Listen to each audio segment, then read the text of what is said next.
Hello and welcome out to this week's episode of Gamers Council. Oh yeah, you okay? You okay, Fuzzy? The cat attack you? I don't know what's going on with Fuzzy. I think he fell. I don't know. I think the cat did what cats do. I don't know if he knocked crap over. Did the cat attack you? You okay? No, I'm okay. No, I went to get my controller because I have the TV running in the background. I wanted to make sure the volume was down. Then the cats decided they wanted to run around. I saw that. That's okay. It's all right. Heard some scurrying going on back there. I was like, uh-oh. That's what we heard. Oh, just kidding. Oh, goodness. RHETRI, welcome out, buddy. Welcome. Thank you, Dave. Good to be here. I'm glad you could make it. I wasn't sure if you would be snoozing right now after the long ILP episode you were on. Congrats on being on ILP today. That was awesome. I didn't get to see the whole thing, but I did watch a bunch of it. Yeah. So yeah, how'd that feel, man? Oh man, that was unreal, surreal experience. That was really cool. I was really grateful for them guys having me on, and it was really fun and really cool, and I'm even more fired up to talk about tonight's stuff. I'm loving it. I'm loving it. And by the way, I'm WEBDAVE, you're one of your hosts, and then of course we have RHETRI, your other host, and then of course we have two wonderful guests tonight. We have Fuzzy Belvedere. What's up, Fuzzy? How are you doing tonight? Doing great. Glad to be here with you guys. Appreciate the invite, man. And glad you're here, craziness going in the background. So if you see things scurry, we're gonna see some blurry cats in the background just going at it. Okay, this is going to be an episode of When Pets Attack. I love it. Right. I love it. And we're good you're on camera tonight, man. This is awesome. This is the first time on this show that you've been on camera, so we're excited for that. Yes, and then, of course, we have the one, the only, the man about town. Oh, yeah. We've been with the best-sounding equipment everywhere. Talking about Bose. That would be Hargeet Chani. Hargeet, what's up, buddy?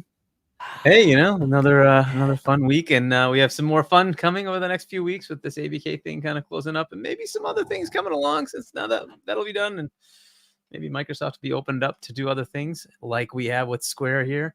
We'll get some nice announcements of other things that they've been doing in the background that we finally get to hear about. It'll be fun times. So exciting. So exciting. And we're not too far away from a big game coming out named Starfield. We are. That's right. It's about a month. Holy Snikes. That's right. And then a little bit after that, we got Forza coming. Oh my goodness. And then we got the first party. Yeah, it does. Baldur's Gate coming out, and then what? The first party day and date release of Call of Duty. Oh, maybe. Hopefully, that would be nice. I don't know where that sits. Right. I mean, who knows if they actually can pull it off and put it in Game Pass? Maybe that whole contract was nullified with so many. I cannot wait to see if Jim Ryan's like, I'm not paying Microsoft. It's just going to Microsoft anyways if you're going to own it. So that's probably, I'm just curious what the bump is going to be when they throw the old ones in, based on what we're seeing with people going back to the 360 Call of Duties. When Call of Duty was actually freaking phenomenal on the 360 days. People have gone back to actually playing. It's crazy the numbers they hit. I saw someone say they hit 200,000 for the older games. I was like, what? And it was at 100,000. I don't know. That's back into Game, goes into Game Pass. I mean, I don't even know what the number is going to look like. That's just crazy. I mean, I did it. It got me. Like I went back. I dusted off Black Ops 3, played some zombies with some people, and we're having a blast. And man, those games hold up. They really hold up. The hell out of that. Like, there's one exclusive Call of Duty. It's Call of Duty 2. We played the crap out of that because it was a launch 360 game, right? And it was so much fun. You could do it local. I think it had online as well, but it had like 4-player split screen, I think, right? So we did so much of that. Yeah, good times, man. It's crazy. Yep. Gonna be good. Quick shout out to all the people that are in the chat. Over 35 in the chat already so far. Thank you all so much for being here. We greatly appreciate you, and I know the numbers are going to grow throughout the night. And wow, man, what a week! What a week so far, and it's just only going to get better. Oh, look, Mr. Boomstick's in the chat. Welcome, Boom. Boom will be our next week, and also next week, just ahead. If you're in chat next week, all you have to be is in chat. You don't have to be a member. You don't have to subscribe or anything like that. If you're in chat next week, you get a chance at winning one of the Xbox mini fridges. We are giving that away next week. So be here and check that out. And it's available for anybody that's in the chat that has a chance at winning that. So, but in honor of Boom being here and he's Mr. Giveaway, we decided to have a nice giveaway for that. So there you go. There you go. We got both of the giveaway guys. We got the other guy, Hargeet Chani, who I used to think was freaking Santa Claus. Every time I see him on a podcast, he's like giving codes away left and right. I was like, damn. So yeah, absolutely. And the spirits of Boom, and I'll say Hargeet, I'll put him in that as well. We're gonna be giving away some stuff. Not at their level, but we'll do our best. There you go. So Rich, I'll let you start things off. Get the show going. Yeah, you know how we always started off here, guys. We always want to ask you guys what games you're playing, and if there's any TV shows or movies that have piqued your interest lately that you've seen. But we'll start off with the games. We'll start off with you, Hargeet. What have you been playing, sir? Yeah, I started back up on Hogwarts. I was playing a whole bunch of smaller games, trying to get those out of the way. I finished up like Planet of Lana, Adios, Cube 2. I think these were all Game Pass and or Gold, right? So I just like went through those, and then decided to start play. I finished Gollum, Lord of the Rings Gollum. Which did. What? Tell me. I'm curious because I don't know. You're the only person I know who's actually played it. Yeah, so I'm curious. Here's the scoop, Hargeet. It's so as bad as what they're saying. Good. Like the character model for Gollum really is pretty bad. They could it just does not. It looks 360 or maybe even older, right? They could have done something to spruce that up and make it better. The voice actor felt off a little because you're just used to Andy Serkis. I think his name is the voice acting, and he did a phenomenal job, right? And so if they had done that, if they just took him, right, and said, "Hey, we'll pay you to be the voice actor and the mocap actor," that would have gone a long way. The story wasn't bad.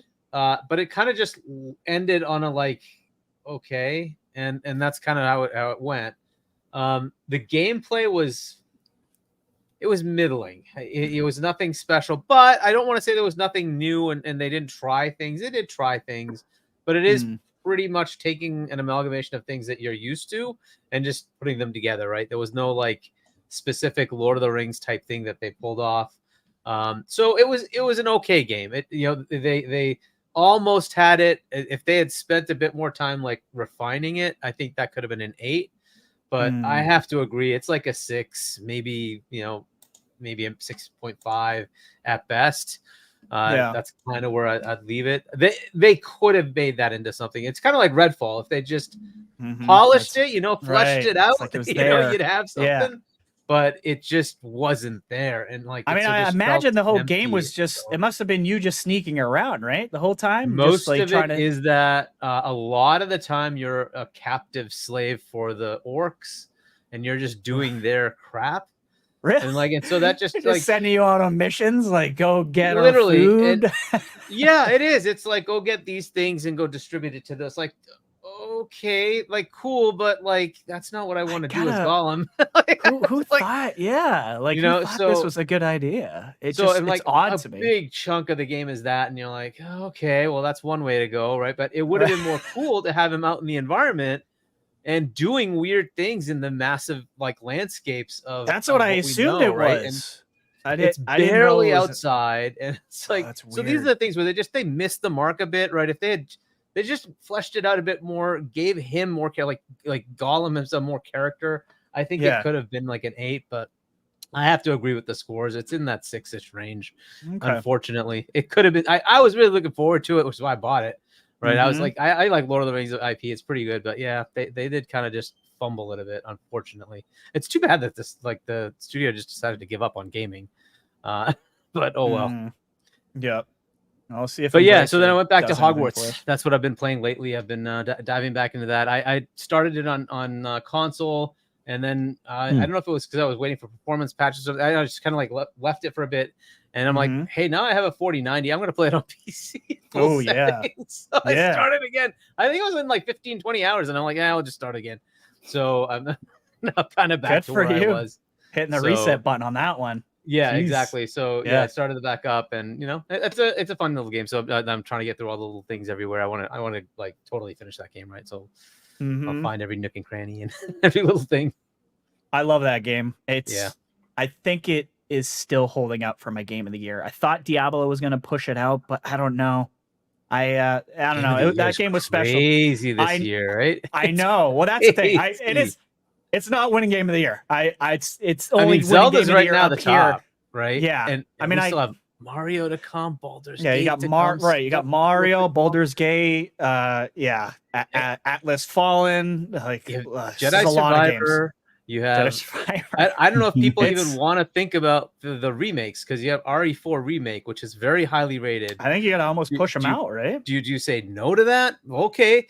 So I know we talked about that, Hargeet. I know you were one of the guys who, I think you mentioned that remakes you say no to, right? They shouldn't be.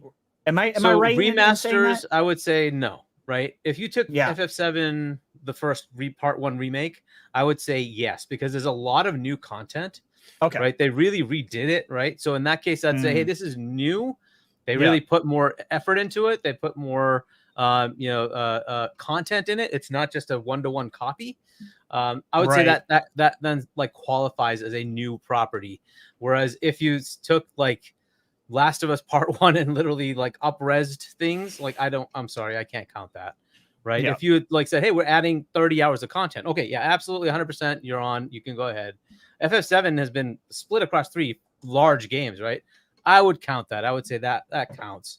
So it just depends on what level, right? If it's literally an up-res and it's 1-to-1 the same game, but if you like literally remake the game, I'm gonna give you that credit then to say, hey, you actually spent the time, redesigned, came up with every one of your scenes, redid all the artwork, right? Okay, that's new to me. Fair enough. I'll count it. That's where I kind of sit. It's tough to do because you've already got an established thing, right? But and in comparison to something like Starfield's brand new, it's trying to give you a whole new world.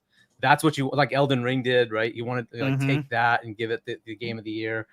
But I in some cases, I just have to give it to them that you really did a whole new thing. Like, go for it. I guess I'll give you credit for that as new. It's kind of hard to go up against the new hotness. Like a new IP that hits, I feel like is probably going to be usually the thing that is going to win.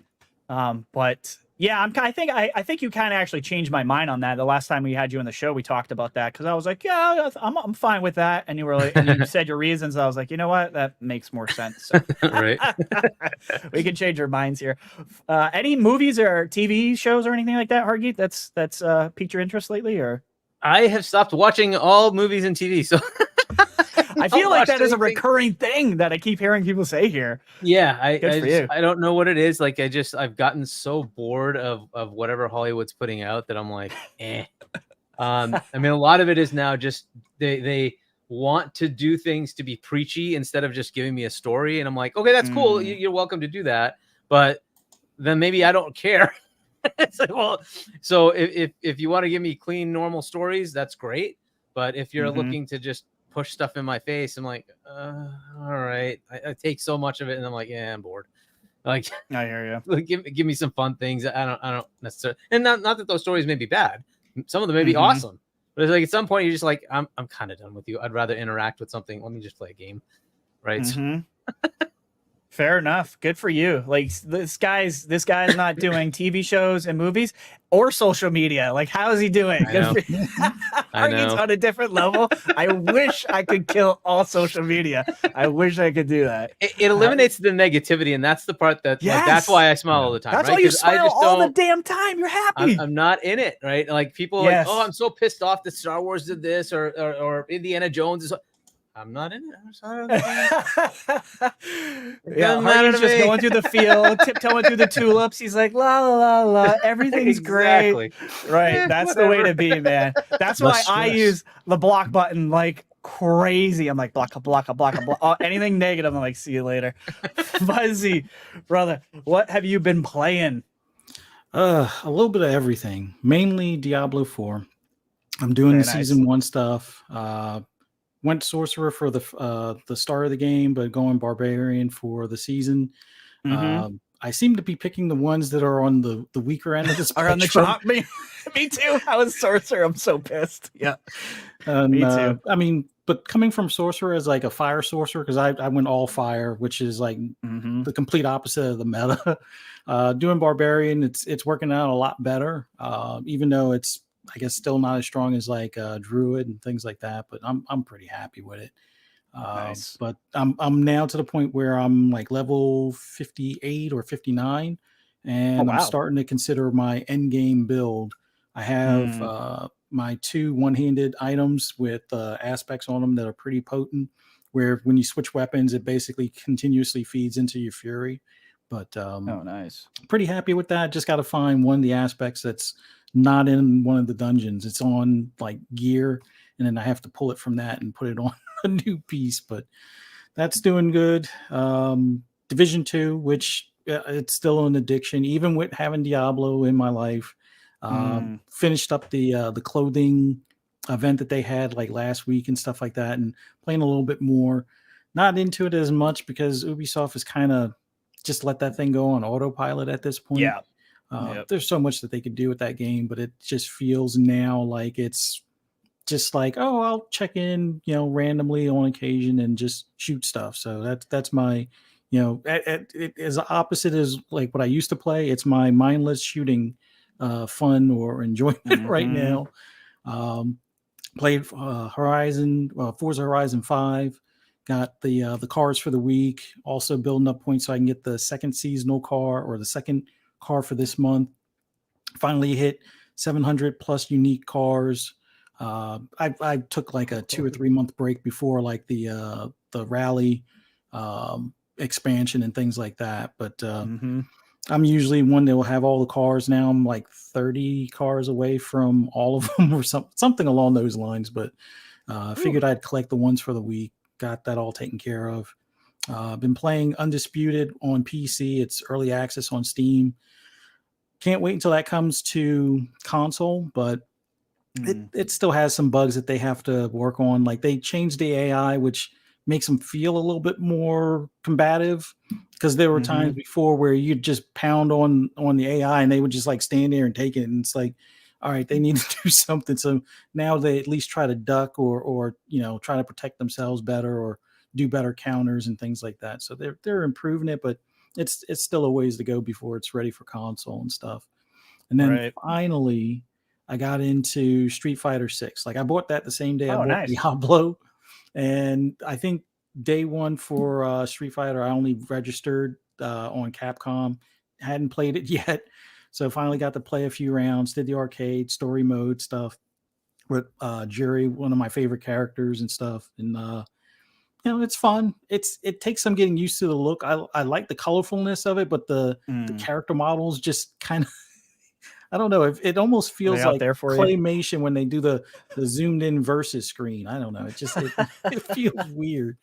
But other than that, that's it for pretty much games. A lot of times I'll bounce in and out of like a couple of different other games, like Insurgency Sandstorm's another one that is like, it's not really mindless shooting fun because you have to kind of be tactical about it. But that one I like a lot. But I haven't touched it other than like Thursday prior to that for like a couple of months. So it's, falling out of the rotation. But looking forward to Starfield in like 32 days. And then Forza Motorsport, and I think it's like 58 days or something along those lines, or 60 days. So those are the two that I'm most pumped for, and it's going to wound up bouncing something out of the rotation to get those games going. But man, TV and movies and stuff, I'm kind of like Hargeet.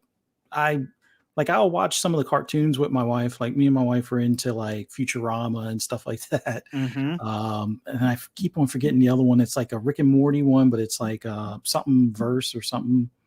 I forget what it is. It's like polar opposites or solar opposites or something. Okay. That's a new one, right? Yeah. Like relatively new. Okay. Where it's like a group of aliens and stuff, but watch that every so often. But other than that, I don't know. I'm more for like, if a movie, the movies I would really love to see these days is like, I guess you could say what it would be like 20 8 months later or 28 years later if they ever make a third in the zombie. that series. Yeah. Yeah. Yeah. Something like that would be cool, but other than that, like, I don't know. It just, they all feel muted in comparison. Like 10, 15 years ago, some of your action films felt like they were new and fresh, and now it's like, oh, this looks like the same explosions from the last Mission Impossible, or the last. Well, I probably need to check out the new Transformers since it's not completely directed by Michael Bay, I guess. So maybe that's why some people are saying it's a little bit better story or something. But that one's on the to-do list. But we'll get more into Transformers later today. But we definitely will. Yeah, cool. Dave, anything for you you've been playing, or any new scary stuff? I know you're into the scary stuff like I am that you've been watching, or what's up? I am for sure. I've been playing the was playing Alana. I like that one a lot. And then still so close to buying the Diablo 4, and then all this controversy started coming up about it, and I'm like, Street Fighter 6 I'm not gonna buy it. Well, and Street Fighter 6, and I'm like, I need to pull the trigger on that. And then there's Armored Core coming out, and I gotta bite the bullet. Games, man. There's so much good stuff coming. I don't know. I just it's a good time to be a gamer, man. It's a good year. Hard on the pocketbook unless you have Game Pass, but still, even then, too many choices. Like choice overload. We're spoiled. This is why I say a lot. People disagree with me, but I think we're spoiled. I think because I just compare it to my childhood, and I'm playing like 3 games a year, and I do that sometimes. I did it this week. Actually, I played more than that this week. You know what I mean? So like, I think we're just spoiled, and we're getting like all these good games, and that's why it's so hard, I think, for a lot of these developers. Like, well, our sales didn't hit because they're fighting all these other awesome games. And I think Armored Core 6 is a great example, and I would probably save up and wait for that one, in my opinion. Yeah, I'm thinking I probably will. And on the TV front, we're both. I think I recruited you as a fan on the Project Fear. You sure did. And but this week's episode was supposed to drop on Friday. They have bumped it back a whole week for the reason is I saw that. They felt like they wanted to spend more time editing, and now they're doing their own thing. I agree with it. I mean, they're doing everything on their own. There's no, there's no one's helping them out. Corporation, right? And they already got the second.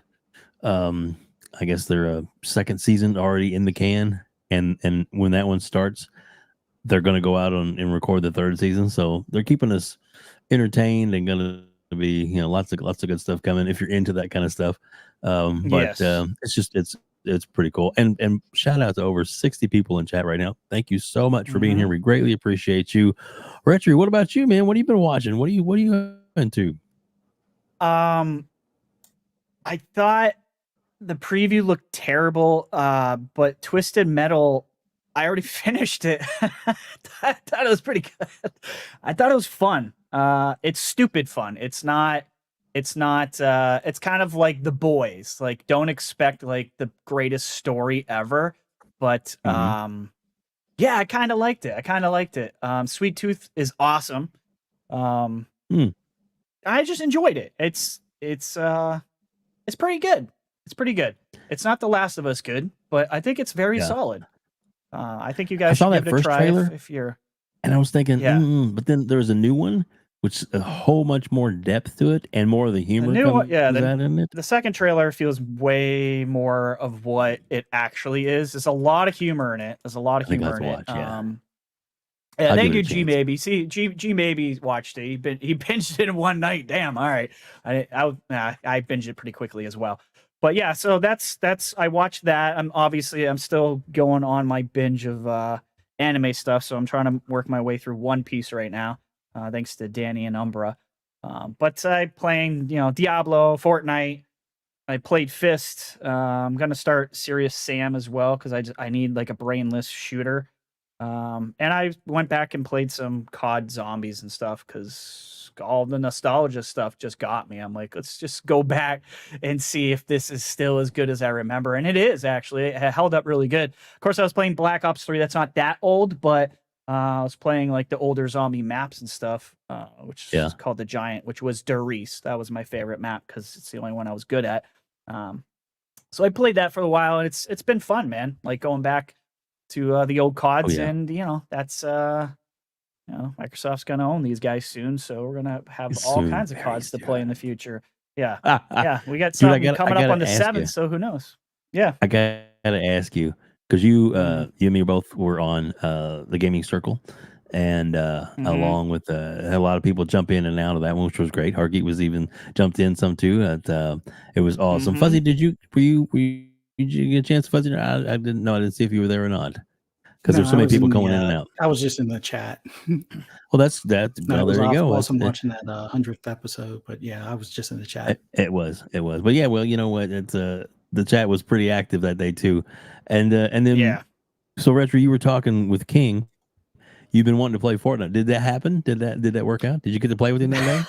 No, I didn't because I stayed on the podcast. I should have exited. I should have been like, "Hey, Kay, I'll exit," but I kept talking and I stayed there for 4.5 hours. And by the time I got off, I went right onto Well, after I got off, I had to walk the dogs, eat something because I was tired. Because I don't know how ILP. I don't know how you guys. I just don't know how you guys do it. I don't know how you do it. I was like ready to fall asleep.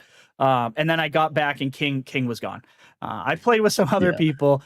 Listen, Back from the Dead. No slander about Fortnite. It's a great shooter. One of the best shooters.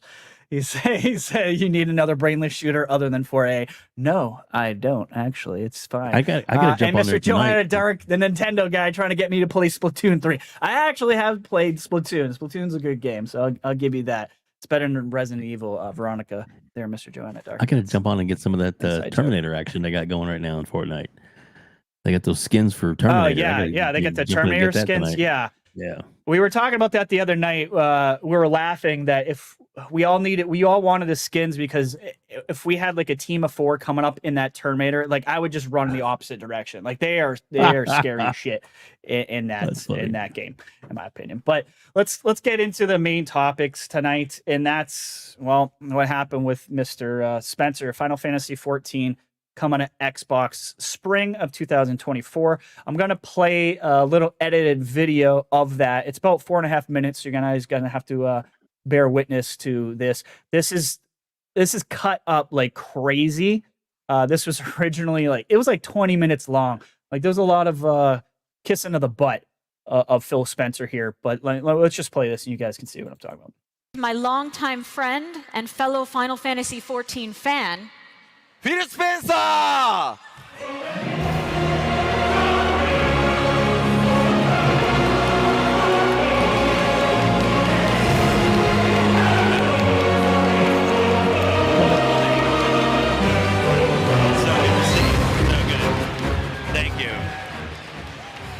thank you so much for taking time out of your busy schedule to join us here today. And well, the fact that Phil is here means...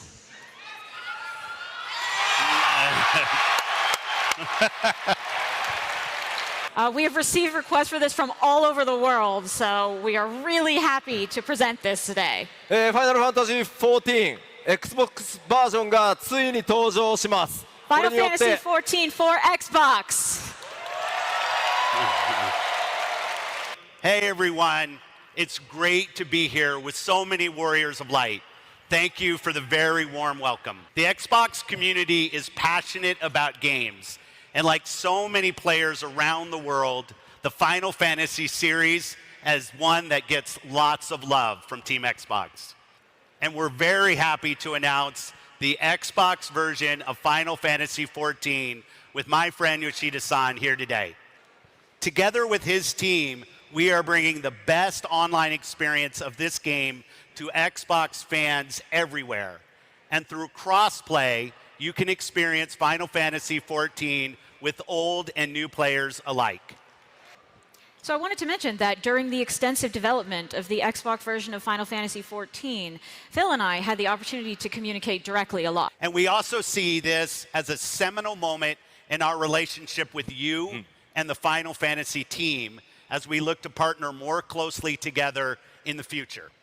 We've exchanged so many ideas about how we can make the best 14 available to Xbox fans.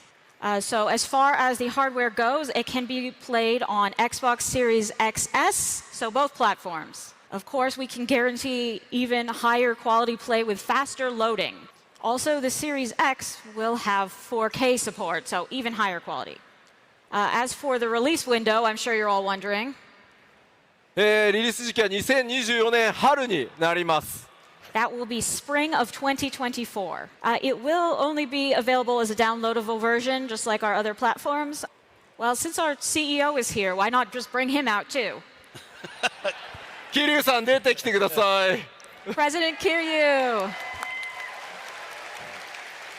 First of all, Hargeet's background coming up.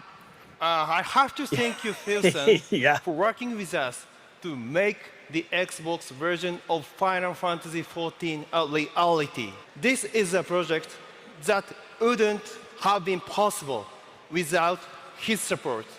So, I'd like everyone to once again give him the biggest round of applause.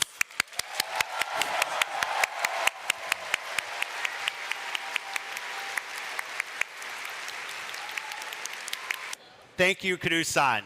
We deeply respect the rich legacy of Square Enix, and we look forward to building on the relationship that we've established in bringing Final Fantasy XIV to Xbox and partnering closely with you and the Square Enix team on future games. I'm extremely thankful, and we are committed to working with Xbox going forward. じゃあせっかく来ていただいたので、ちょっと握手を3人でしてもいいですか？ Well, while we're up here, let's shake hands. Here comes the most awkward handshake of all time.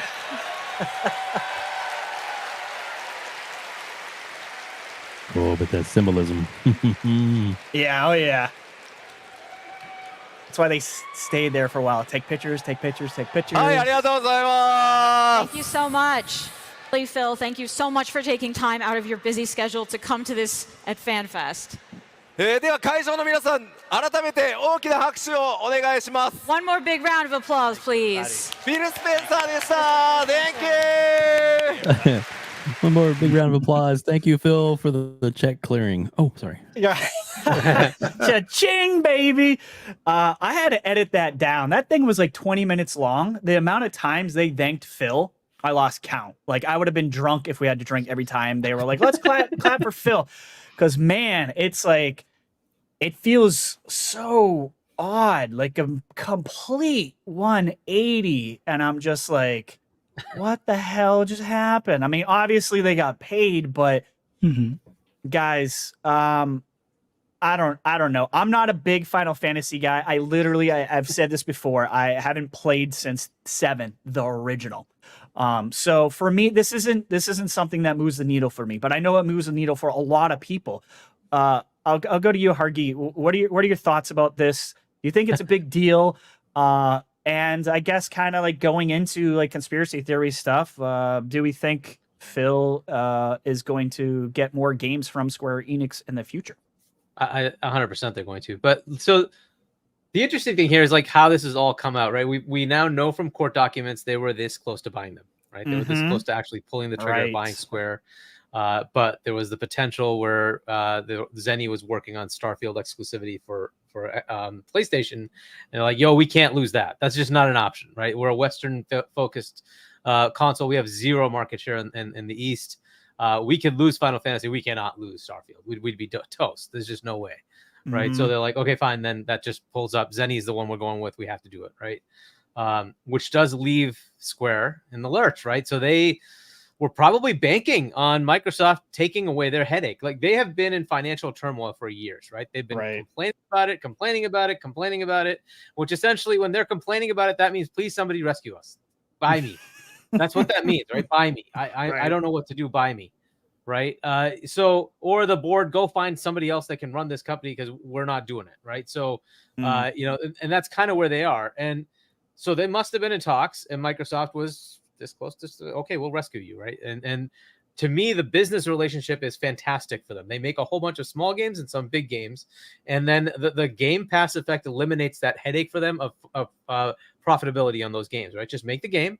Throw it out in the Game Pass and you'll get your engagement. And that's all that they want. They don't care. Microsoft just wants engagement, right? So they're 30 million plus. Hopefully they get another 5-10 in the East, right? They're like, that's what we're looking for. We just want to expand.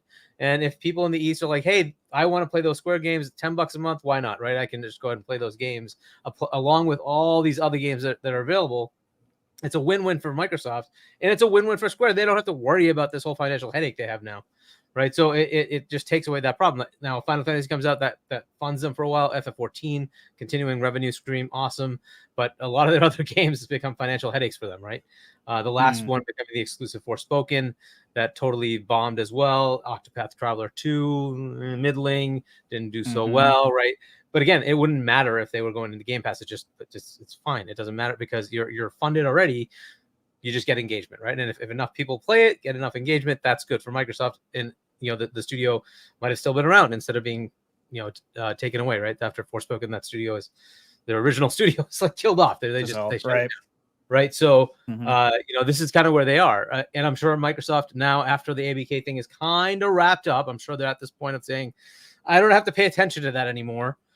Phil can now go and do the next things, right? And this is what he needs to start doing is pivoting to these other relationships or acquisitions, right? And this is a relationship. Maybe they're trying to fix that relationship. They have a new CEO who's trying to fix up their financial issues.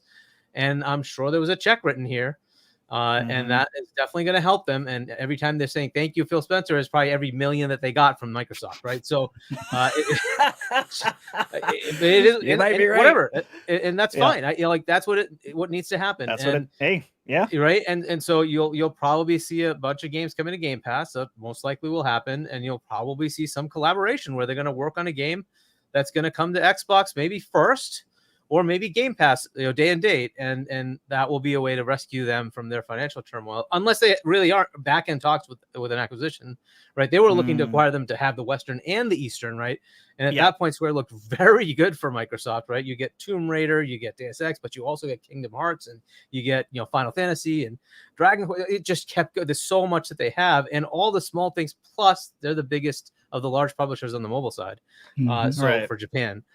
So it just was a great synergy for what they were looking for.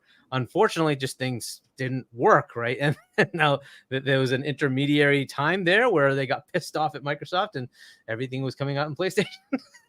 But hey, it is what it is. So I think this is a good pivot for them, for Square. Certainly Microsoft needs the cred that they will get these games. Having a Final Fantasy like 16 and 7 remake skip your console is not good. It's just not good. Right. It's a very large franchise, long established, was like 40 years old, something ridiculous, right? They can't not have these things. They have to have them. So this is a good thing for them, for Microsoft. It's a good thing, I think, for Square to start coming out of the potentially bad financial situation they're in. I'm hoping this starts helping them, right, increase their market share. Xbox isn't the biggest console, but they do also bring PC, right? So if they're going to go Game Pass, it's going to have engagement on both, and hopefully the terms are well enough that if 5 million people on PC play this game, they get some money for that, right? And that's a good thing for them, right? So whatever games they put in, right? So I'm hoping that helps them financially. So I think this is a good thing. It's a good start to mending that relationship. And then there's going to be more of these, right? You notice like Koei Tecmo, they went to them and got Wolong. They've gone to Sega, certainly, and brought the Atlas games, right? And they've been bringing the Yakuza games. They're probably working with Konami, and I don't remember seeing much there, but maybe they've done something there. And then you have Bandai, and Bandai's been working with them for quite a while. And that's been going well. Capcom, I'm hoping that they have some things going on with that, but Street Fighter did come. We got Exoprimal, I think, right? That's Exoprimal. And we're getting Path of the Goddess from Capcom as well. So that relationship stuff is happening, right? They're really trying to push, right? The day and date new stuff is coming more from Japan, and that's something they really need to push, and that's a good thing for them, right? It is good to also look at the Western arena to say if we can get some day and date, it keeps the enthusiasm on this side of the pond going, but they need to create enthusiasm over the other side to try to gain market. The market share is so bad in Asia and Africa. So bad. It's non-existent, right? So they need to come to some level. So look, this is staging the way to them trying to do that. I like it. I like the boldness of it. I like the kumbaya Microsoft and kumbaya by Sony. You know, Kumbaya. Sorry, I like that. I love that. but you know, and again, that's not happening. Obviously, that's not happening. Right. No. I like it. I'm putting that on a shirt. I'm stealing that. That's too good. That's too good. Kumbaya, Sony. I love that. Oh my lord. Hashtag the crap out of that, guys. But you know, I this is what they need to do. They need to have more of these moments. You know, start making the mind share that hey, no, Xbox does matter. This is why they need to buy somebody out there, right? They need to have that, like, if you're looking at a, you know, Sega property and you associate that with Xbox, the people in Japan that are making games also think, oh wait, Xbox is a thing, and I need to think about that, right? Instead of just it doesn't even exist, who cares, right? And that really does make a difference, right? Because from our world in the US, we are very much in the Xbox is a competitive platform. That's not the case when you go other places. It's a non-existent thing. They just don't even think about it, right? So, you know, because for them, it's nobody they know has it. Like, so what's the point, right? True. So, but when that starts to change, that no, hey, this is something I need to worry about, because not worry about, but like actually pay attention to, because it is something that I'm seeing. I'm seeing their section in the game store. I'm seeing, like, it's starting to become more prominent. It becomes more something in their mind when they're making games and publishing games to say, okay, I kind of need to think about this platform too, right? And hopefully that expands to people actually buying it in those areas as well and getting into the ecosystem. The Zeitgeist games are the ones that are going to change what Game Pass means. Once you start saying Call of Duty is in Game Pass, will that make a difference? Potentially, right? It could be one of those things where you start seeing people think about it, because it'll start getting associated with it. You'll hear about it, and that's a big enough game that it could push that narrative. Starfield might be something like that. I think Elder Scrolls is going to be the next one that does that, right? It's such a well-known property. If an Elder Scrolls 6 comes out and says, yo, this is $10-12 a month, whatever the number will be at the time, you can just pay that and keep playing it, or buy it outright. That's up to you. But you get access to everything, including all the Activision stuff, all the ZeniMax stuff, all the, you know, whatever you want, the Dooms, the Quakes, it's all there. Pay this monthly fee. People will start getting into it. So the Zeitgeist game is going to change it. I wish this would happen with something even bigger like GTA. I don't think they should buy them, but put it in Game Pass. Yes, that's going to be a massive cost, but take it as a sunk marketing cost and just say, hey, pay the $1 billion, $2 billion, whatever it is. Just take it as a sunk marketing cost. Get 6 months Game Pass day and date for GTA 6, right? And plaster it everywhere. Don't want to buy it? No problem. Every Subway, every bus, console, $10 a month. You can, or whatever, it's $11 a month, and you can play this game along with all of our catalog of games. That includes Call of Duty. It includes, you know, Maddens and FIFAs, and because it's all part of the game. Like, so you just like put that out there, right? But those big games are the ones that are going to transform the mindset. And that's so I hope they do something like that. But that's what this is for, right? To say, hey, we could put all of Final Fantasy into Game Pass. Sure, why not? FF17 comes out day and day Game Pass. How big a deal would that be, right? Instead of it being exclusive PS5, right? And don't make it exclusive. It's like, let it be on PlayStation, let it be on Nintendo's next console.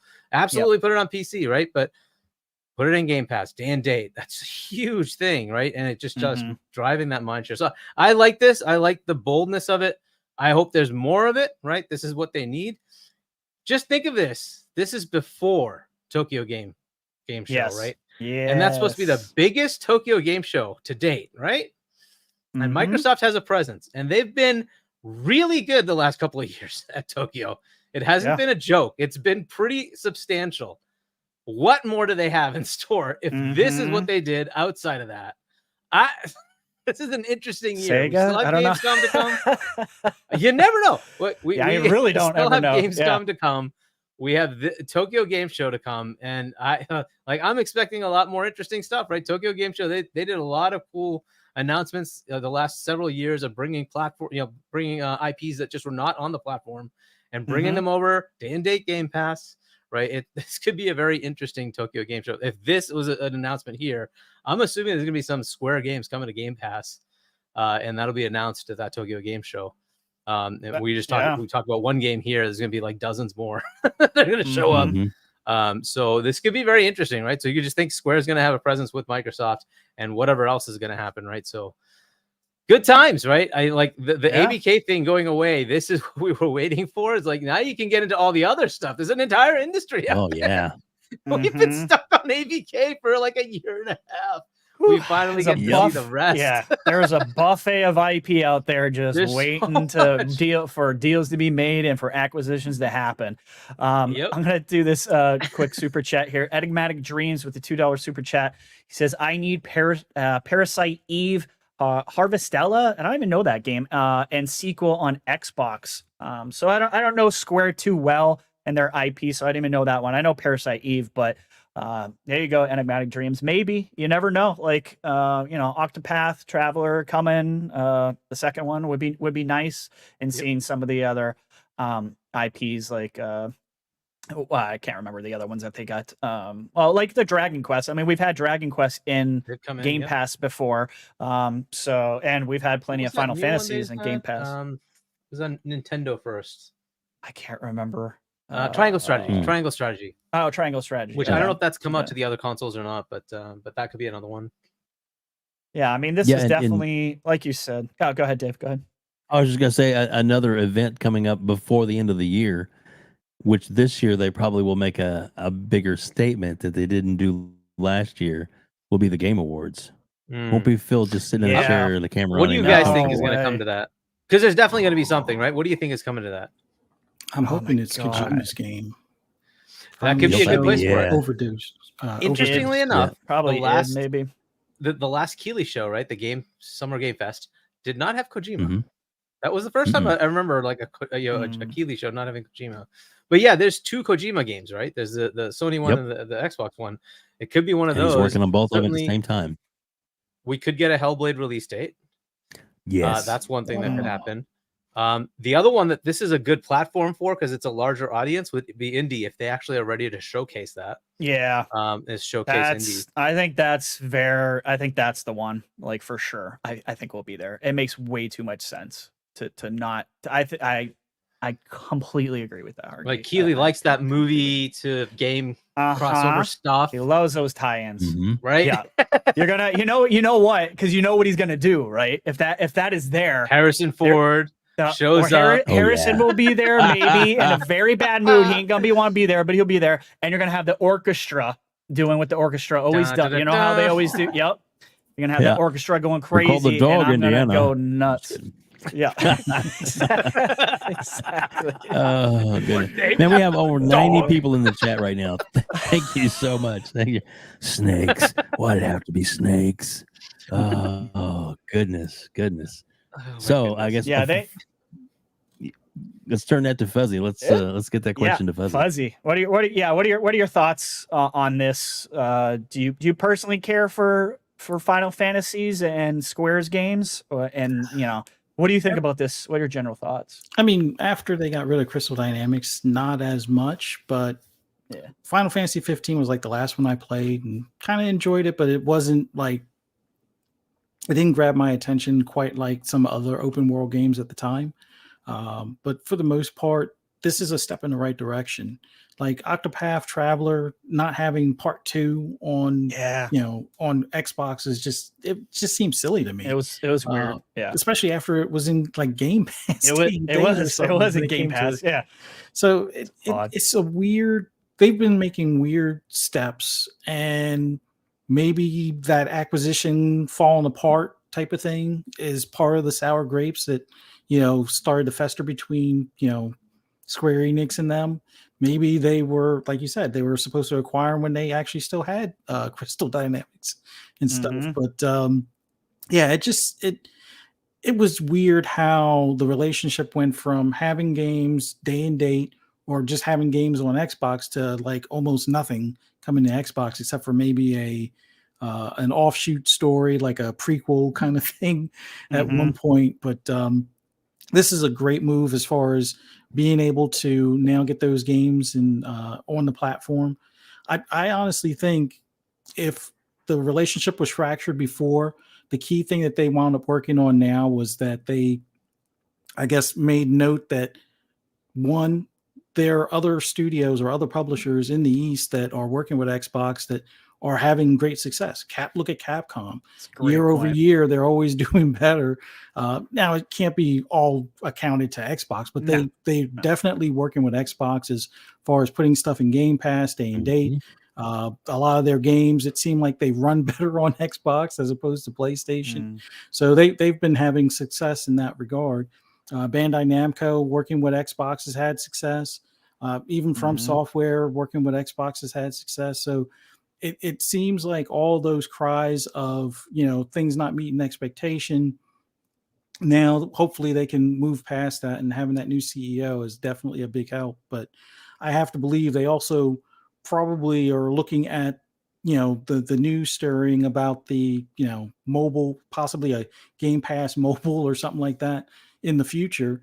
They would love to be a premium, display point in there, because that's going to get more, access, or give more users access to those games on mobile. So it would definitely help as far as revenue streams and things like that. So having a partner like Xbox, where you have a subscription service, potentially a mobile store coming soon, customer base or a platform base that has been asking for your product, that has possibly been purposely avoiding prior, and hopefully now this will help things turn around financially for both. And we'll see. I'm still not completely sold on Square doing as they say, because we've kind of heard some of this before, but I give them the benefit of the doubt this time, more so than anything. It's just a matter of, I want to see what's next after Final Fantasy XIV. Like, is it Octopath Traveler 2, or is it going to be, what's the deal with Final Fantasy VII? Was it just a 2-year or full-on exclusivity? That's what I'm curious about. Or is it 2 years after the last installment, or whatever the case may be? So depending on what's next will determine how well this relationship moves forward. But very much could be that the acquisition part is back on the table, because Microsoft being focused on mobile, they're a prime target. I mean, I would prefer Sega mainly because of IPs that they can hopefully bring back and whatnot. But having Square wouldn't be a bad tool to have on the belt as well. So yeah, I mean, like I've always said, I'll get to this super chat in a second. I've always said, like, I just don't personally want Square, but that's just a greedy gamer thing. I rather, like, because I'm just worried, like, if there's like one, if you can only get one from Japan, then I'm choosing somebody else personally. But hey, who knows? Like, crazy things have happened.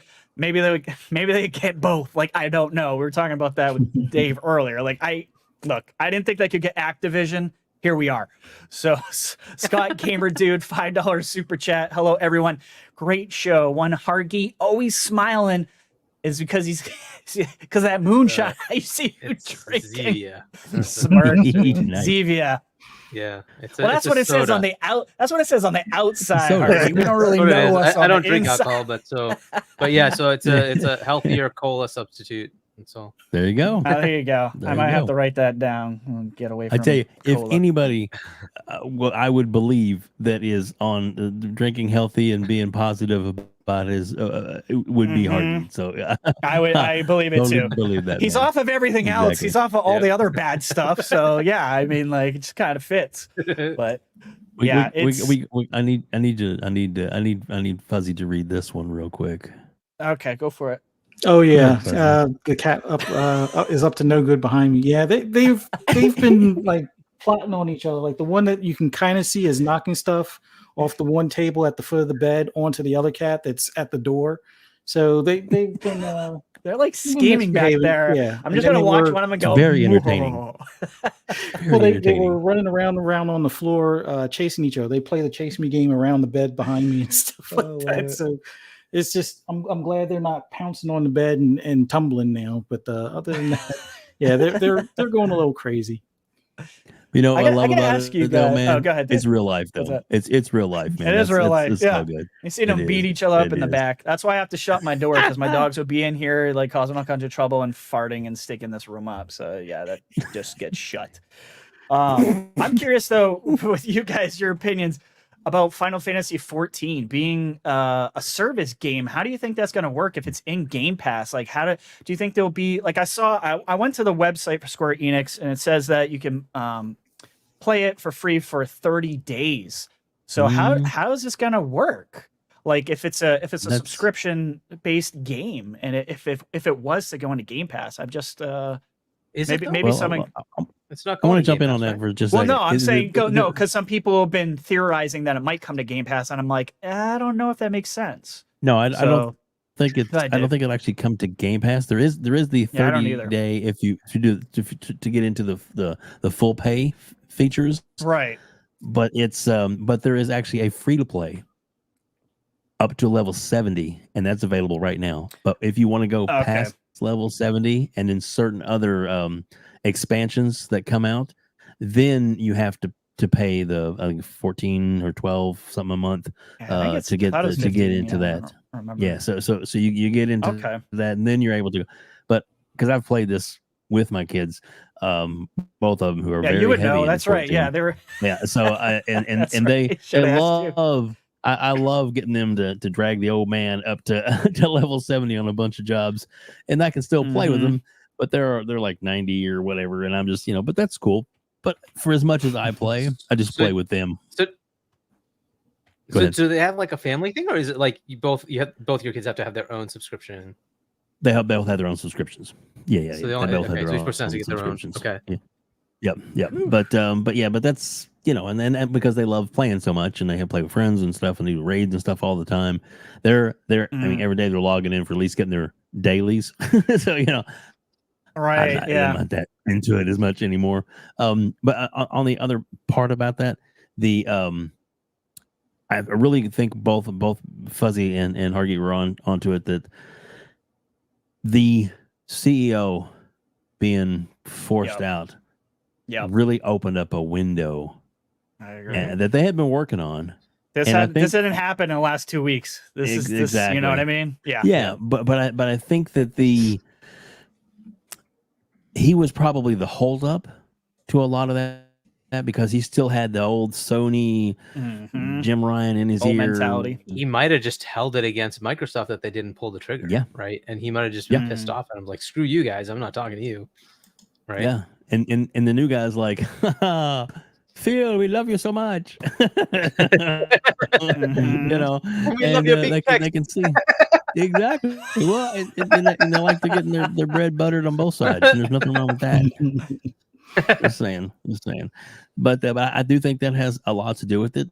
And then plus too, Microsoft is really pushing to, they want them, obviously, this game isn't for me. This game isn't for me. That's great. Game isn't for everybody. In Game Pass, there's a lot of games I will never touch. I don't care anything about. But that's not the point. The Game Pass has so much variety. So there's something there for everyone. And that is the key to the success for Game Pass, I think, in the future. And this is just another big notch in their belt. And I don't know if you were going to bring it up or not, but there was that one gentleman, we had mentioned him earlier when we were before the show. Oh, yeah. And some people were giving him kind of a hard time, when he was watching and doing the live thing, because he's a big Final Fantasy fan, and he was watching FanFest. And then when he heard Phil Spencer, you could just see the light go off in his head. Phil Spencer. And so for him, as a diehard fan of the game and wanting it to be on his platform of choice, he got super excited and was all emotional and stuff. I get it. It wasn't because it was Phil. It was because it was a game that he loved, and he spent a lot of time in that game with his friends playing, and it just, to me, I thought it was kind of cool. I probably maybe wouldn't have cried, but I can see it. If you're that excited or whatever about it, that passionate. But boy, there was some people really giving him a hard time for that, and I just think that's that had nothing to do with Phil. It was his everything to do reaction. with the game itself, and it was real.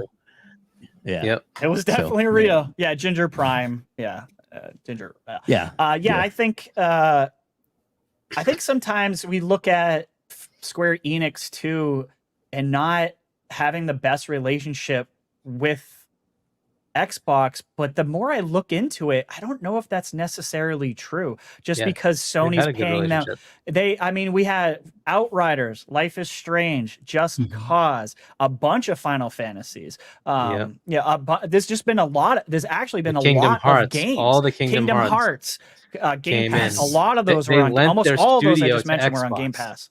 Yeah. So I think it's actually not. I don't think it needs to be mended. I believed yesterday it needed to be mended. I don't think it was actually as far. Once I started doing some research, I'm like, wait a second. This was in Game Pass. This was in Game Pass. This was in Game Pass. Like I just kept going. They And started majority the of the first stuff I AAA found. big game that came to Game Pass. That was Yes, them. they did. It was Outriders. That was them. The first That was big AAA Outriders. game. Yeah. And they held on to that. They still have that IP. It's one of the very few Western IPs they did not get rid of, which was Outriders, Life is Strange, and Just Cause. So those are still there, which means the future of Outriders 2 could also come to Game Pass again, because that got a lot of boosted engagement through Game Pass itself. And I think it helped that game become semi-successful as much as it could be. But yeah, I mean, things are going in the right direction, I think, for Xbox in Japan. And we've seen it's finally, it feels like years of Phil and Sarah with a crap ton of trips to Japan, and there's been a lot. It's finally kind of starting to pay off. We've seen it pay off in Game Pass with a lot of the indie Japanese developers and Eastern developers. They're coming out in droves. You know, there's been a ton this year alone. So John TJ with the $5 super chat. Handheld Xbox, make it like Series S, and when docked, power of a Series X. That's right. I forgot we had a poll up there. So yeah, I don't know where to end that poll for that just reason. To be but, the Series S, right? There was this thing about like the Series S was too. It was improbable to make it into a portable. Well, that's been taken out because the Rogue Ally exists, and it's double the power of a Series S. So that's baloney. You can do it now, right? So they could literally take the Series S and say, hey, we can give you a second form factor of the Series S, or you can just take it with you, right? Bring it home, dock it, and it's your Series S. It's the same Series S. Right? They literally could just do that, and no more extra SKUs. It's the same thing.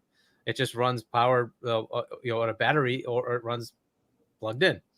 That's it, right? It could just be the same bloody thing.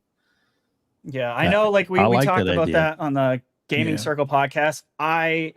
There's what I think Microsoft would do, and then what I want to happen. I want a handheld.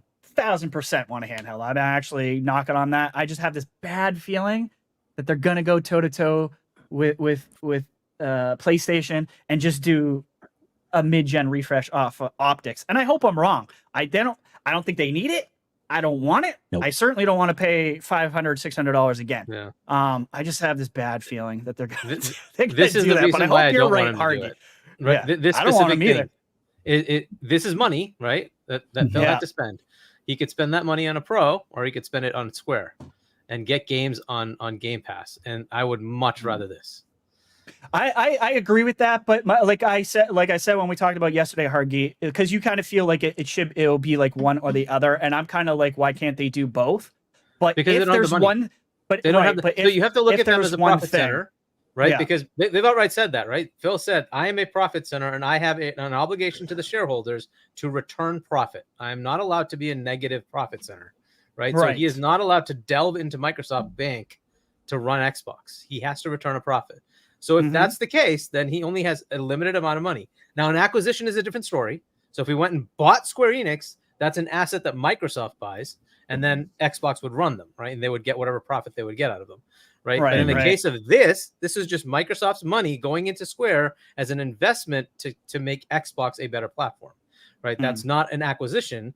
That's in his budget. He has to allocate that money. So it's either allocate it to go make a $2 billion, $3 billion expense to go make a Pro, or take that money and make a deal with Konami, with Square, with Koei Tecmo to bring games to Game Pass. And to me, it's rather much better to do that.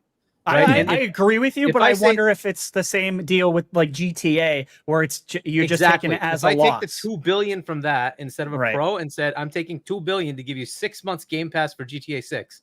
Would you rather have that? I would much rather. I mean, I'm with you. I know what I rather. I rather have the games all day, right? 100%. I don't want this mid-gen at all. I just have this Was that by me? right. I just have this bad feeling that it's gonna happen. They're gonna answer to it, but I really do hope you're right. I really do. We'll see. Yeah, we're gonna find out. We won't, it won't take too long to find out. Roshan Eppinger, $2 super chat. I don't want a mid-gen. Amen. I want a new gen Zen 5 RDNA 4. Okay, fair enough. I don't blame you. You want the next real step up, not a half step. Exactly. Yeah, I hate this half step crap. And I don't ever really want to see the console market become the mobile market. I don't want it to be the Apple and Google. I don't want to see that. Yeah. I think it's a nightmare for consumers. It's not fair. And since the Xboxes are not utilizing everything now, or the devs aren't utilizing everything inside the box, what the hell is the point? You know what I mean? Psychonauts, Xbox doesn't need a mid-gen refresh, unlike the PS5 does, to catch up to Series X specs. True, but at the end of the day, we see, devs are gonna do what devs are gonna do, and sometimes we've seen games on the PS5 run better, and we've seen vice versa, right? So you never know. At the end of the day, it's up to them. The priority and the market leadership aspect of it. They're going to focus on it. 100% agree. Now, the thing that I'm kind of wondering in the background, if they do a PS5 Pro, if it's RDNA 2, full RDNA 2 this time, or at least having similar tools now, if they go to do the upgraded visuals for the PS5 Pro, that should in turn also help the Series X at that point. That's a good point. Right. I mean, because you've upped the scale. Now you can go even. That's a great point, Fuzzy. Now you're even with the X essentially. So you're right. It should. That's a really good point. I like that. Unless they figure the install base of the PS5 is large enough that they're not going to bother, so they're going to target the PS5 and not deal with the Pro's extra capabilities. Yeah, there you go. Right. See, you're using the logical thinking. I don't want to hear that. Yeah. That's also a good because the story. PS4 Pro was only like 10%. Exactly, and it'd be very similar because ultimately most people don't care. They just want the lowest end thing to play the games. That's it. That's all they care about. I agree. So. Yeah. Cloaked Onyx with the $5 super chat. Why have a handheld device when you're I'll answer this. Why have a handheld device when your smartphone can do the same thing through mobile Game Pass xCloud? iPhone users are SOL because Apple sucks. Well, I have an Apple, so touche. Yes. For me, why I don't like, and I know there's ways around this. I have ways around it. I don't like touching the interface, touching the screen and having the UI on there. It fucking drives me nuts. I hate it. That's a terrible experience for gaming, in my opinion. I do have a thing that holds my phone up. It's huge and ridiculous and has the controller, and it's like, it's all attached like this. And that's great, but I want a handheld. I want something where all the controls are there. It's one thing, and there's no reason for me to buy a handheld. I work from home. I would just be playing with that thing on the toilet and before I go to bed. There's literally no reason for me to have one, but I want one. And I think a decent amount of people want one. I agree with what Hargeet said the other day. Like when we're talking about the Pro versus a handheld, I think a handheld would sell gangbusters over a Pro version. We've seen it with the One X. We've seen it with the other iterations that the hardcore are the only ones who buy those mid-gen refreshes, at least in the Xbox ecosystem. So handheld isn't I Sony making a nice handheld queue for us? I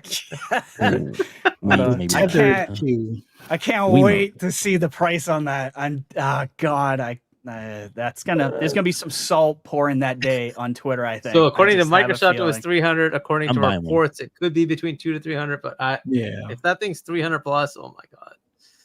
If it's 300, I'm making fun of that thing left and right. Like, would you buy that over a Switch? Dave's like, I'm getting it. Oh man! I mean, wow, that's an interesting choice to go with, but whatever.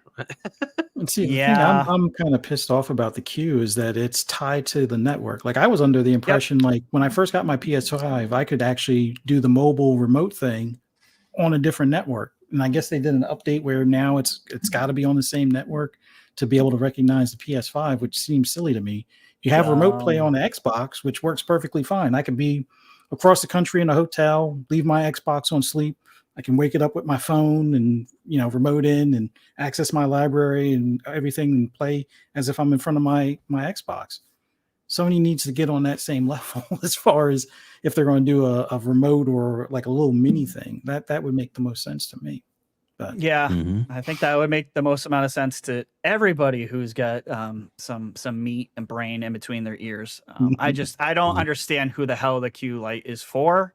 The toilet gamers, I guess. Like this is technically for There you people like go. me. How I much don't was the know. Rogue Retri. lower they're on the porcelain throne. The Retri, Rogue that's a lower end shitty is thing to 600 say. bucks. So what's that, Hargeet? What'd you say? The Rogue Ally, the lower end is $600, right? There's a $700, which is the Yeah, I high end think one, and it's- $600, right? And then you have the lowest end Steam Deck. So if you had to get between the Q or the Steam Deck, pay $100 more, you get a full on console that plays everything on Steam. Easy decision. Would you? Why would you choose? Such. It's I don't know. That's why I'm Have like, you seen what the market video is with this the for? thing? It looks so like ridiculous. It literally is like a thin screen, and they like sawed off this. Like, I thought it was fake. When I DualSense. first saw it, I looks thought so it was hokey. I'm BS. like, what is this thing? They didn't even put a bezel on the back to make it like No. seamless. No, it literally is like it cut the freaking DualSense in half, and right in the middle of it, they have this thin screen on both. Like what?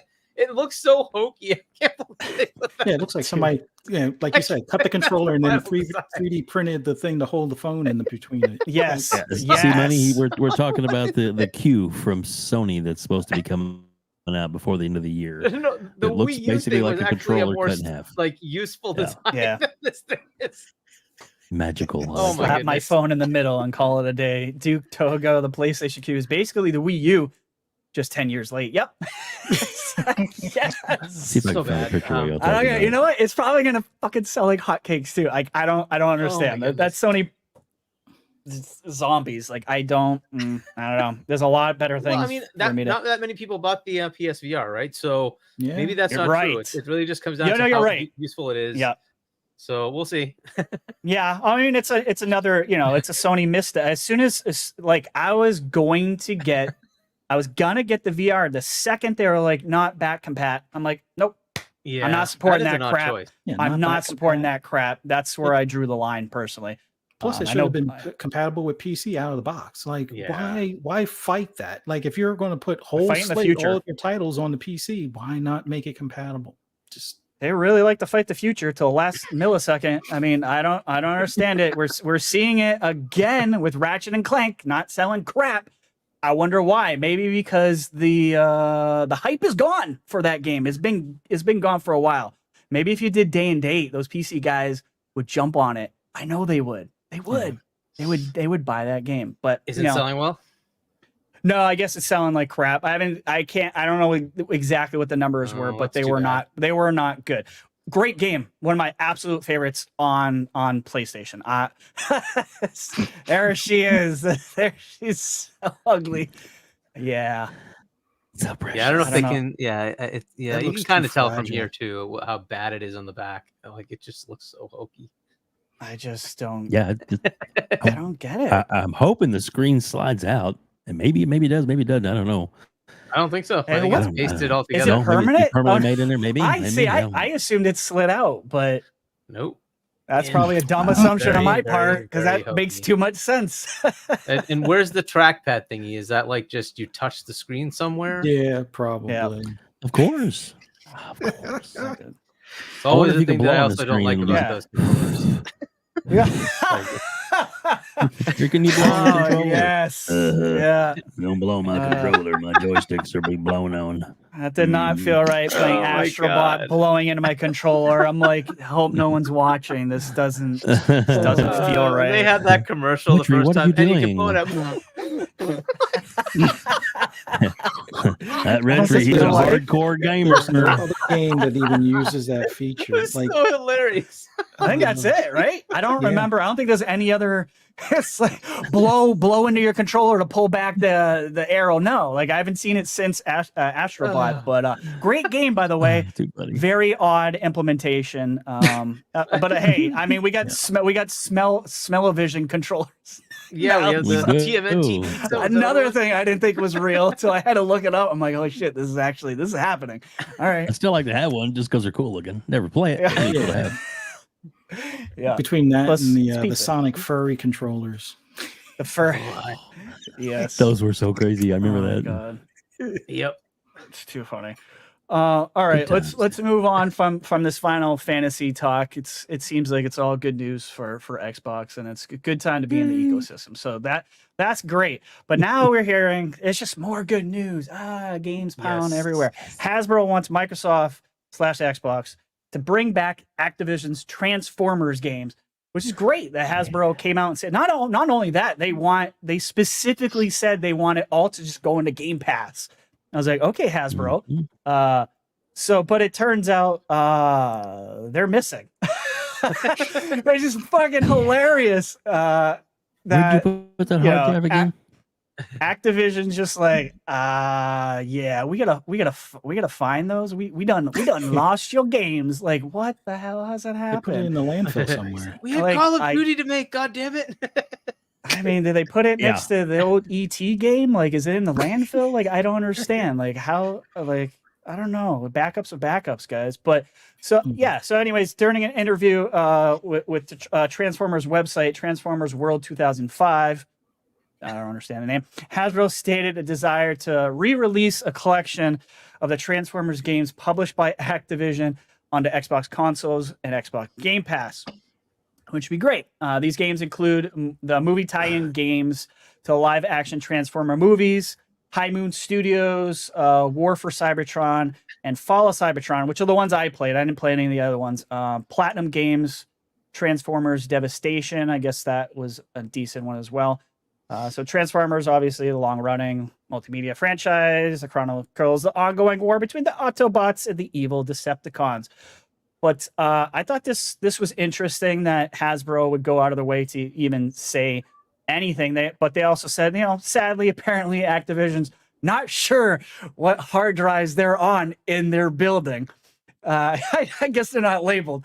So when they say when a company eats a company that eats a company, things get lost. And that's very frustrating.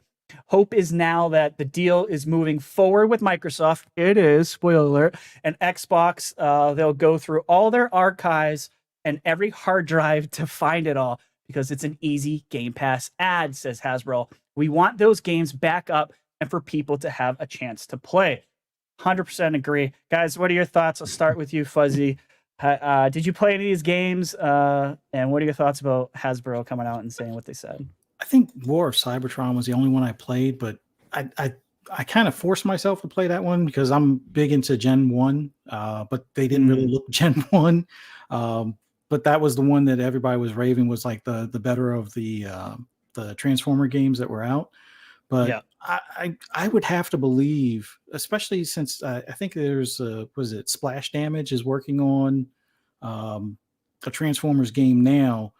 With the movie being out or being out recently, I'm pretty sure Hasbro is looking to do that transmedia stuff where they can, profit off of the movie, the game, the toys, all in one fell swoop. So not having a game out in time for the movie, why not generate some more hype about Transformers with the games coming to Game Pass? So I think this is a calculated move on their part, considering I would have to believe to some extent there's probably been talks between Hasbro and Activision prior to Splash Damage's game, and maybe that's why Splash Damage had the license. But I would have to believe that these are things that are probably in the works, even though they're not being spoken about from the sources of either Activision or Xbox. Just for the fact that once they get the whole deal for Activision, they can probably go through the archives and do all those frame boosts and HDR for the games and things like that. And these would be perfect ones to kind of do that with and,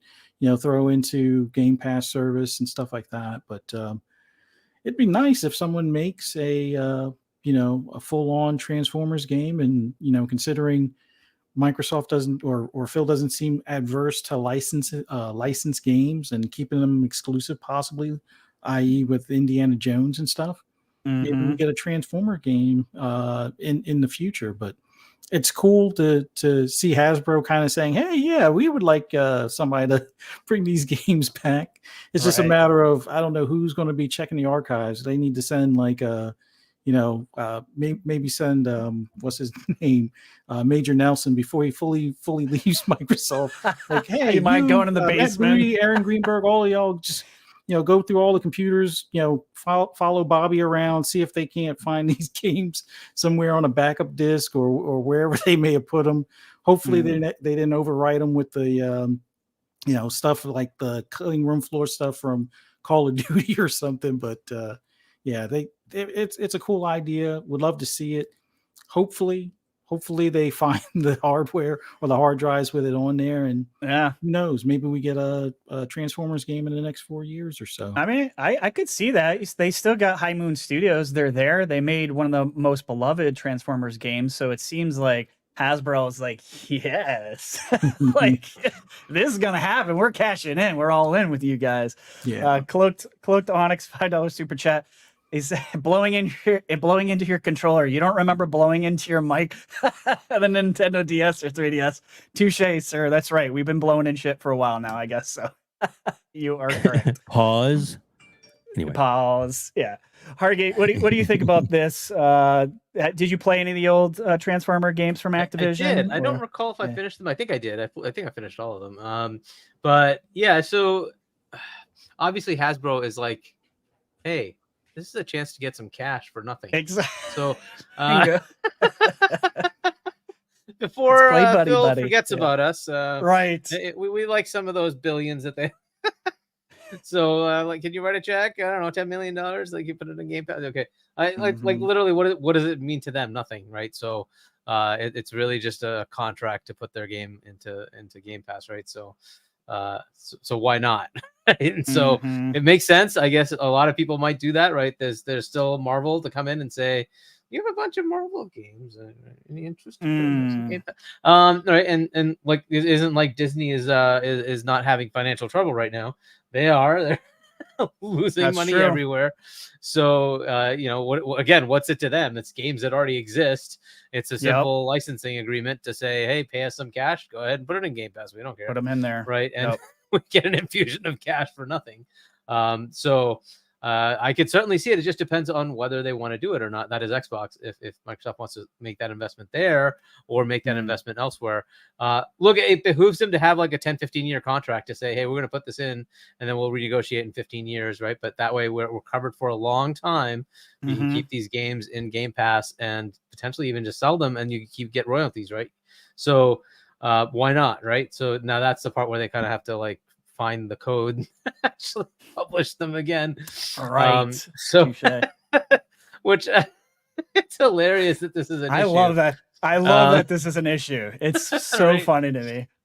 It just tells it tells you like how small companies do not have the infrastructure. Like Microsoft would have everything backed up in triplicate somewhere. Right. I'm a video editor. I have shit that is 15 years old, and I'm just like, how the fuck does Activision not have this? Because it was an Activision, right? It was a small studio. Oh, that's true. Like, it's a couple hundred people, and like their IT person isn't going to have the budget to be able to say, I can store terabytes of stuff somewhere. Yeah, that's a good point.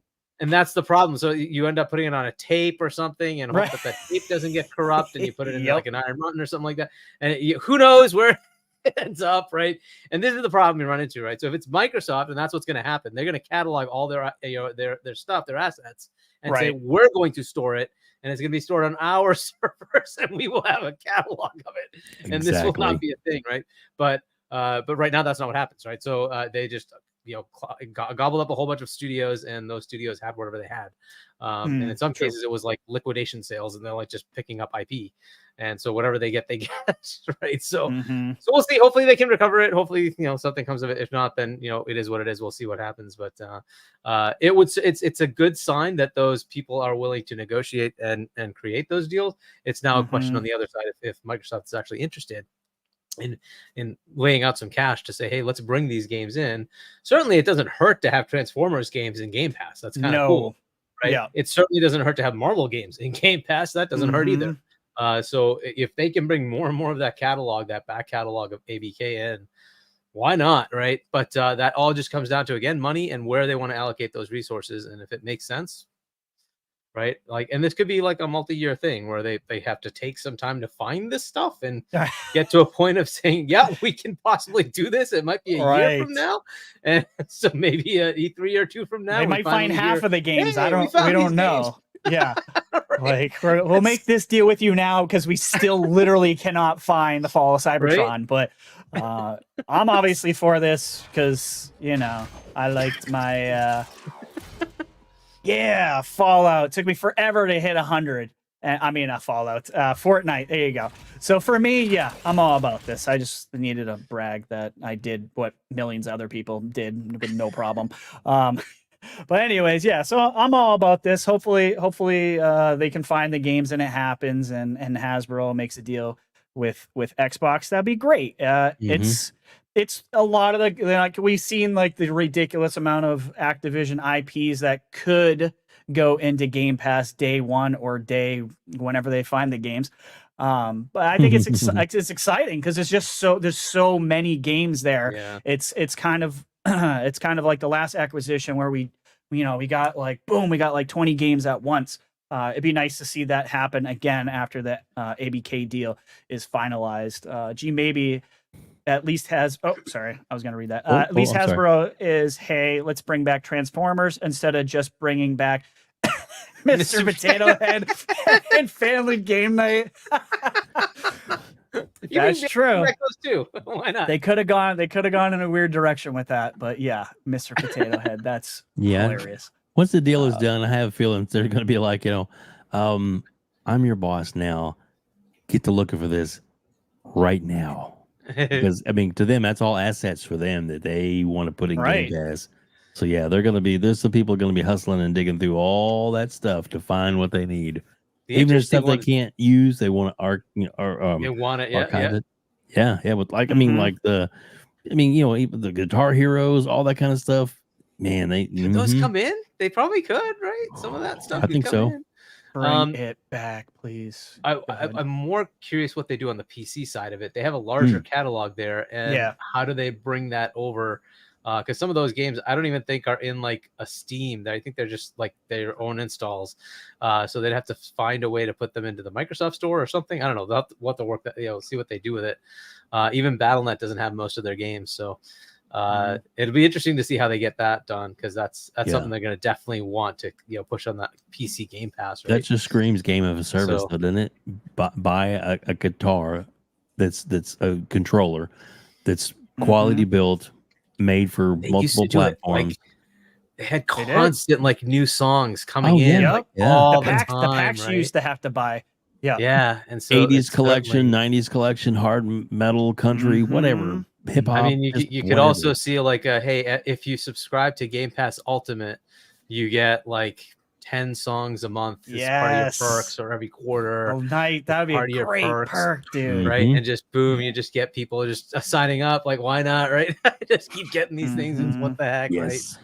I can't remember who said it, Dave, and I'm so angry, but we were talking about Guitar Hero and someone came up with a fantastic idea that was on our show, and I'm so sorry I can't remember who said it, but they said, what if they had like individual artists that wanted to be part of the game and they just license out their stuff so they could get play through the game, you know what I'm saying? Like you would have a never ending catalog of music.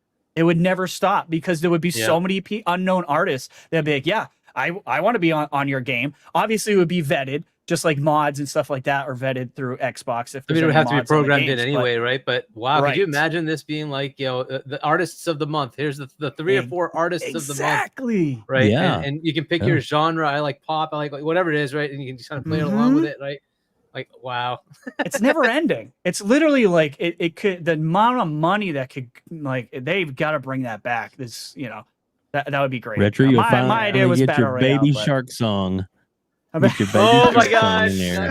Baby Shark. Yeah, exactly. Yeah, rock out to that. Maybe not. I'm so sorry that he said that. That is going to be in everyone's head for the rest of the night. I'm so sorry. I bet you my wife heard that and she's pissed right now because I used to do that to her all the time. But yes.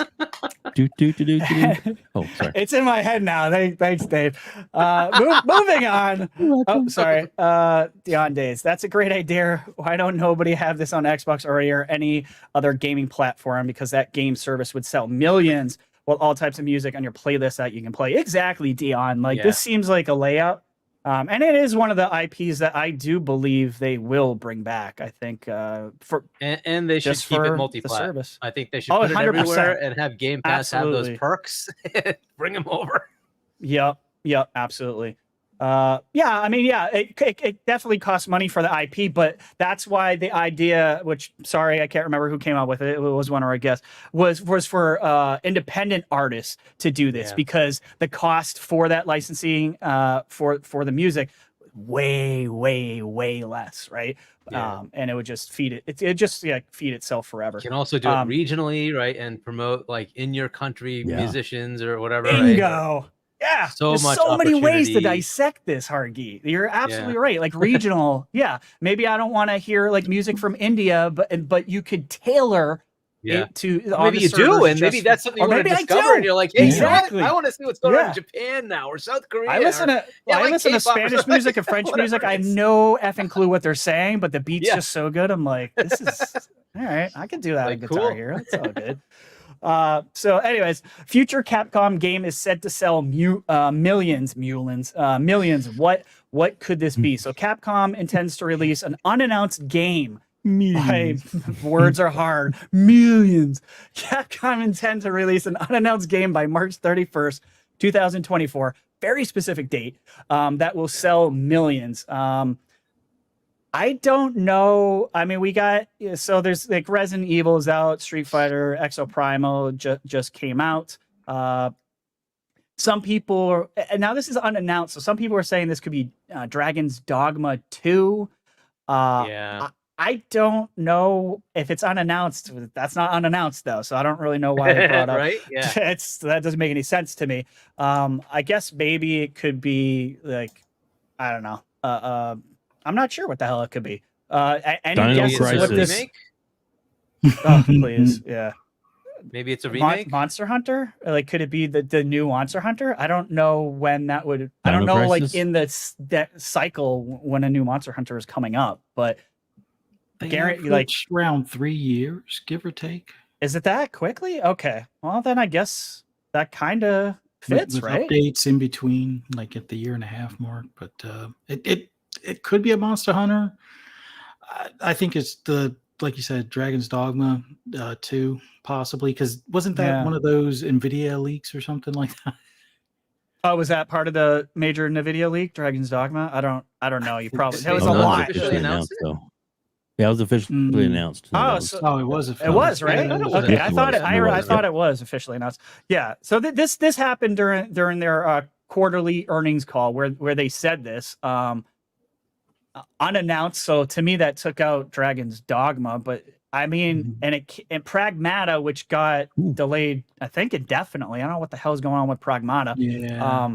But that's been announced, so it can't be that either. I don't think. So that's why I was just curious, like if anyone had any ideas what the hell. So I would guess maybe an RE remake, maybe RE Code Veronica or something like that. Oh no, is he in here? I don't want Code Veronica. I talk a lot of trash about Code Veronica, so I didn't know if Mr. Joanna Dark was in here. I actually like to say Peggle is better than Code Veronica, but that's just to get under his skin. It's just mean. No, I mean as far as that's why I say it. 5 wasn't exactly like something that people remember well, right? And 6 was also okay. 7 was the one where they kind of reinvented and it was they cool. Came back, I think. And then 8 was really good, right? So if they're gonna remake one, I think it'd probably be that one, right? Code Veronica.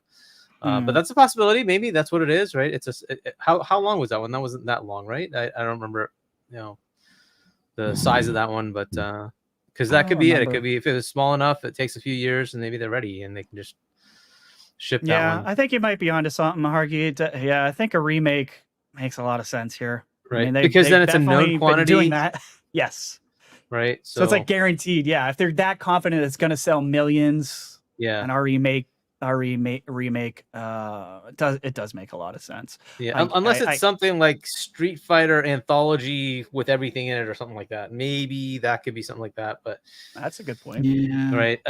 You have to be something like that. Mega Man. I don't know. Like, yeah, Mega Man. That's them, right? Capcom Mega would- Man, right? That's I them, would- right? I think it's them. One that they do love make, and they haven't had one since I guess the beginning of this gen, would be Devil May Cry.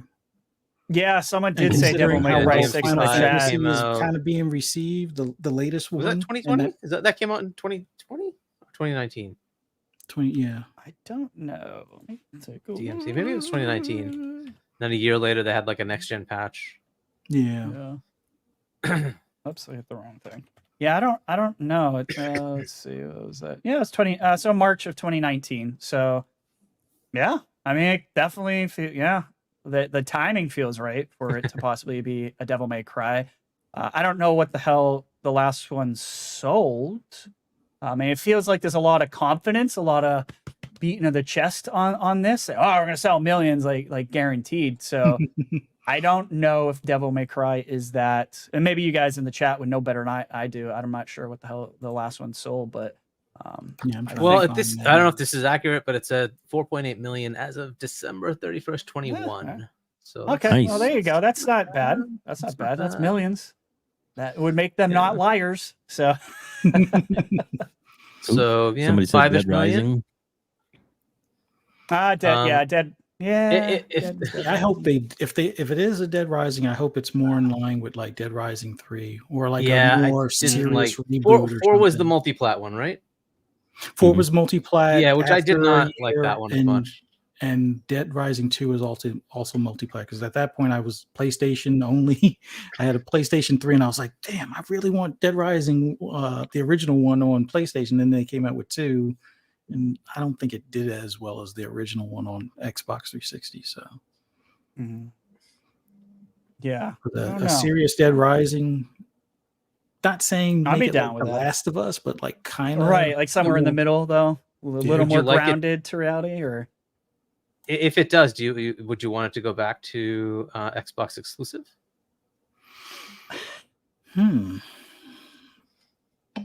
It doesn't have to be, but it would be nice. But like it's I a had Game like this Pass. weird, Who cares?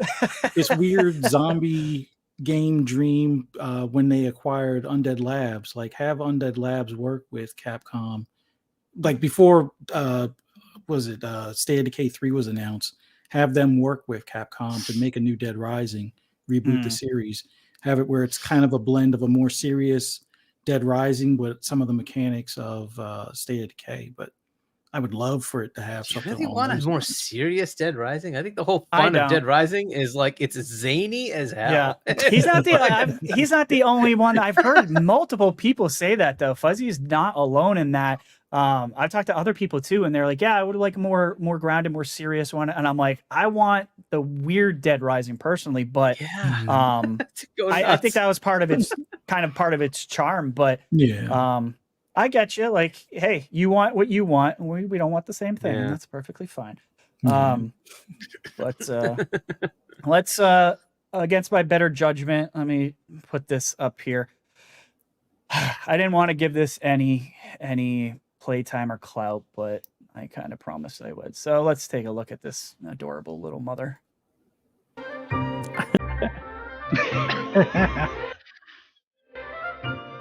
Sorry, it's probably my computer. I hope it doesn't look terrible.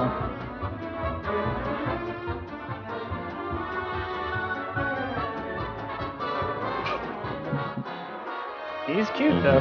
Here we go.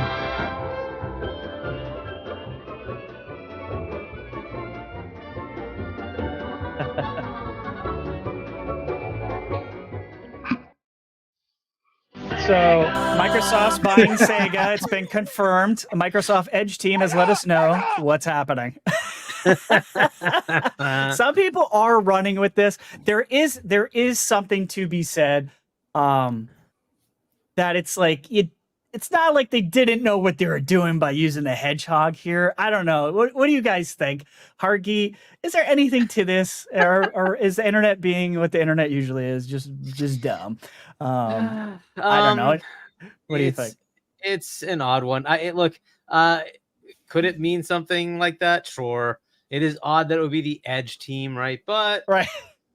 Is it But out why of the they realm of have? I possibility? mean, why they No, have to pick? but I a mean, if it's hedgehog. like about right, why they have to pick? That's the only thing that makes me think. It's like hug instead of the the hedgehog. edge, right? The edge hog, like because it's Yeah. I know like the new edge is Uh, supposed to be known for speed and all that stuff. Is But then that it ties Duke? into Sonic, Is the 'cause- hedgehog the mascot for Microsoft Edge? I don't even know. No, there was I can't no tell if he's mascot trolling. originally. Oh, okay. Trolling. Because he did say he said he thought it was going to put up the Apple needs to buy Xbox tweet. I'm not throwing who said that under the bus. I think it's hilarious that he said that. But no, that's not where I was going. Yeah, so I mean, like outside of this, there is plenty of potential for the Sega acquisition, right? We've already seen that from the court documents. So they've certainly been interested in doing it. They tried to get approval. They probably have the approval to go ahead and negotiate. And so where that is, that's I don't impossible. know. Hargeet, the CEO, went right on the televisions and told us that wasn't happening because we all know that he's going to blow a multi-billion-dollar acquisition Exactly. He only said not yet. Like, yeah, that's exactly. true. So like, that is very viable. And they, in the interim, while this ABK stuff was happening, Sega Sammy have restructured themselves, right, to make sure the Sammy part is separate and the Sega part is separate. Right. Because that was one of the concerns that Microsoft had going in was like, we don't want the Sammy stuff. We only want the Sega stuff. Mm-hmm. And so they've done that. And they've also apparently dispositioned the arcade part, right? They're a major arcade player. And apparently that's now dispositioned. So they've really structured themselves to basically be acquired, which makes me think they're going to be acquired. So I mean, it just seems like Hargeet, not to interrupt you, but what else just happened and got approval? Just like I think it was like Thursday, the big mobile add-on. Yeah. Oh, Rovio just Rovio got pulled in. Exactly. Which again is kind of a nice convenience, right? Like it's another big, mobile game publisher. And so that finalized that they were able to acquire them. Yeah, again, pulling that all in makes a lot of sense. Again, Microsoft needs to expand on mobile. Square also has a big mobile footprint. Now Sega has a good mobile footprint. And they happen to have a stellar back catalog. Plus what I think is a pretty stellar current catalog that a lot of people on the Xbox side probably don't care about. But I love the Yakuza games, and I was introduced to them because of Game Pass. I'll just be honest, I would have never bothered with them, but when I started playing them, like, okay. So first I hated it. I couldn't stand it. It took me several tries to get through Yakuza 0 to get to the first boss and actually get through the first boss. Once I did, though, it just pulled me in. I couldn't stop playing it. I literally just played them back to back.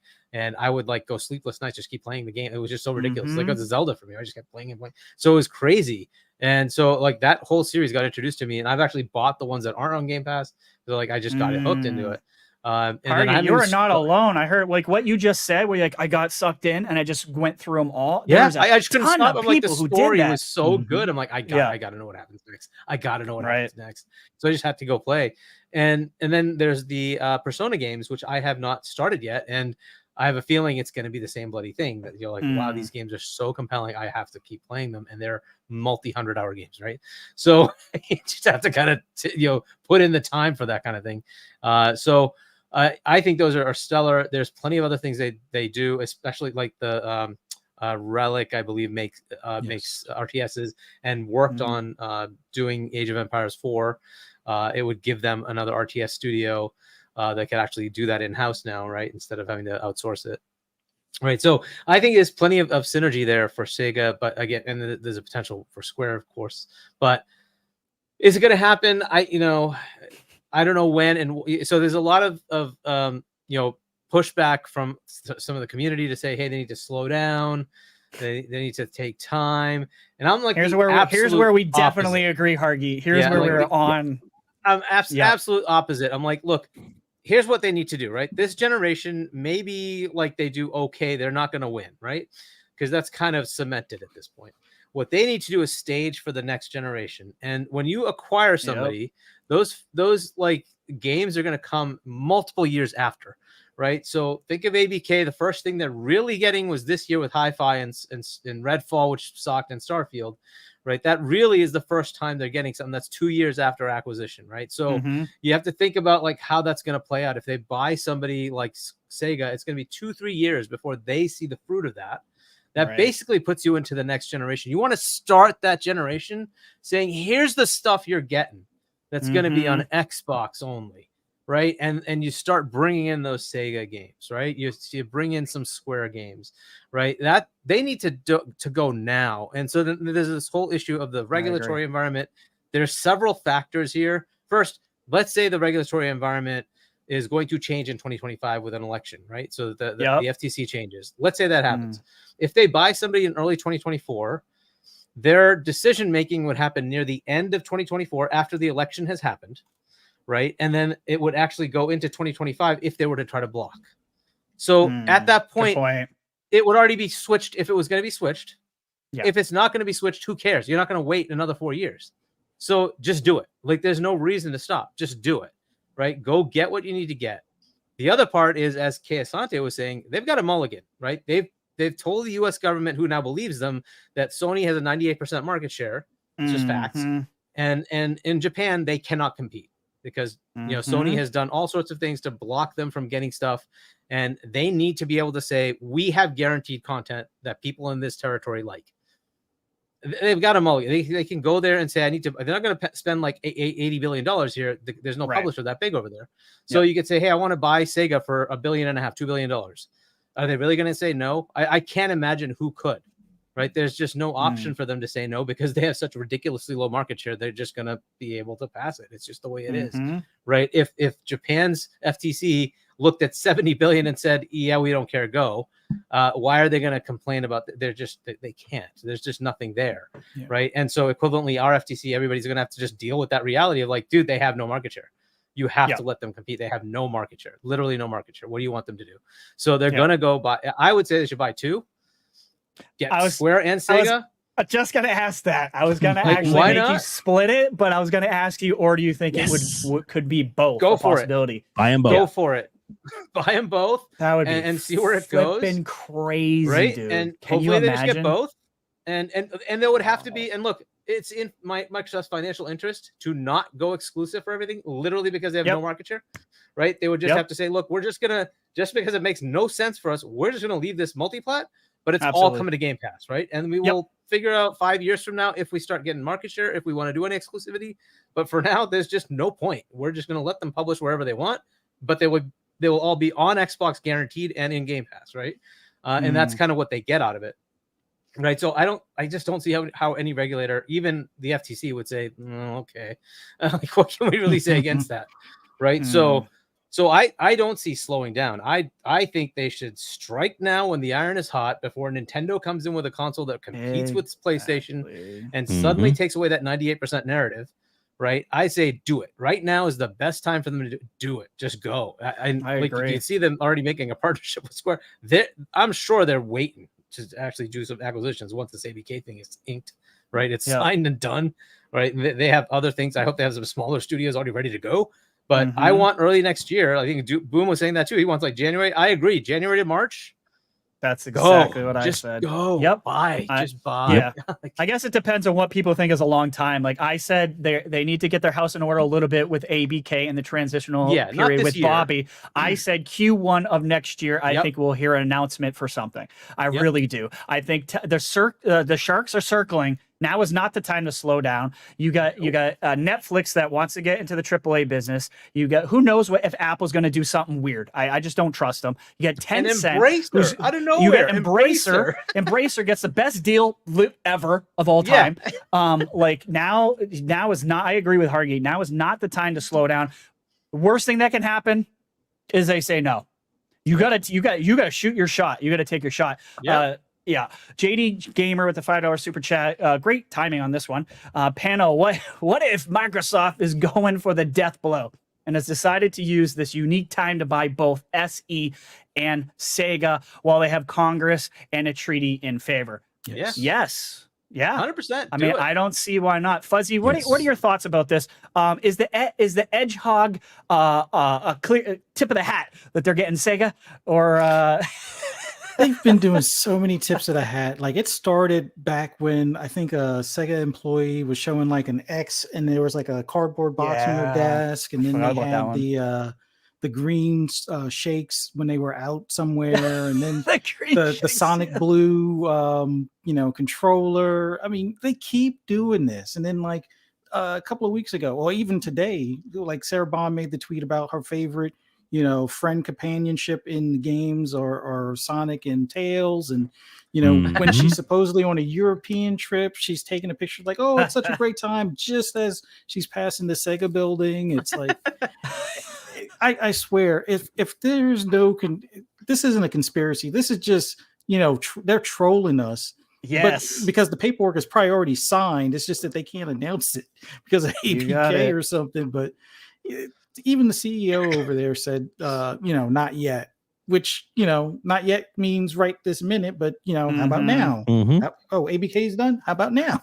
So Hedgehog, it kind of makes sense, but why? Like, there's the Firefox and now the Hedgehog. An Hedgehog. If they're talking about it being for fast, your browser, which hedgehogs aren't really fast, but Sonic is fast, so I guess that kind of ties in. Well, don't forget about the baby shark.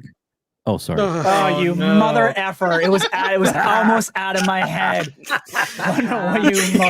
One bad mother. Now with Sony being so dominant, is their best shot at adding more all regulars throughout the console TOH, and none of the remaining targets have much potential impact on cloud. That's a good point too. Yeah, cloud is not really a discussion when it comes to them, I don't think. JD Gamer with the $5 super chat. For the price of Bethesda, they could make a huge push into the Asian markets. $8 billion is Sega and SE plus a few smaller studios. Panel, who would you go for? Now, if you're asking, that is a question I was going to ask too, JD. If you had to choose one, and I think that's what JD's asking too. Is it Sega for you, or is it Square Enix for you guys? Fuzzy, I'll go to you first if you have a preference. Have to choose between the two. If you had to.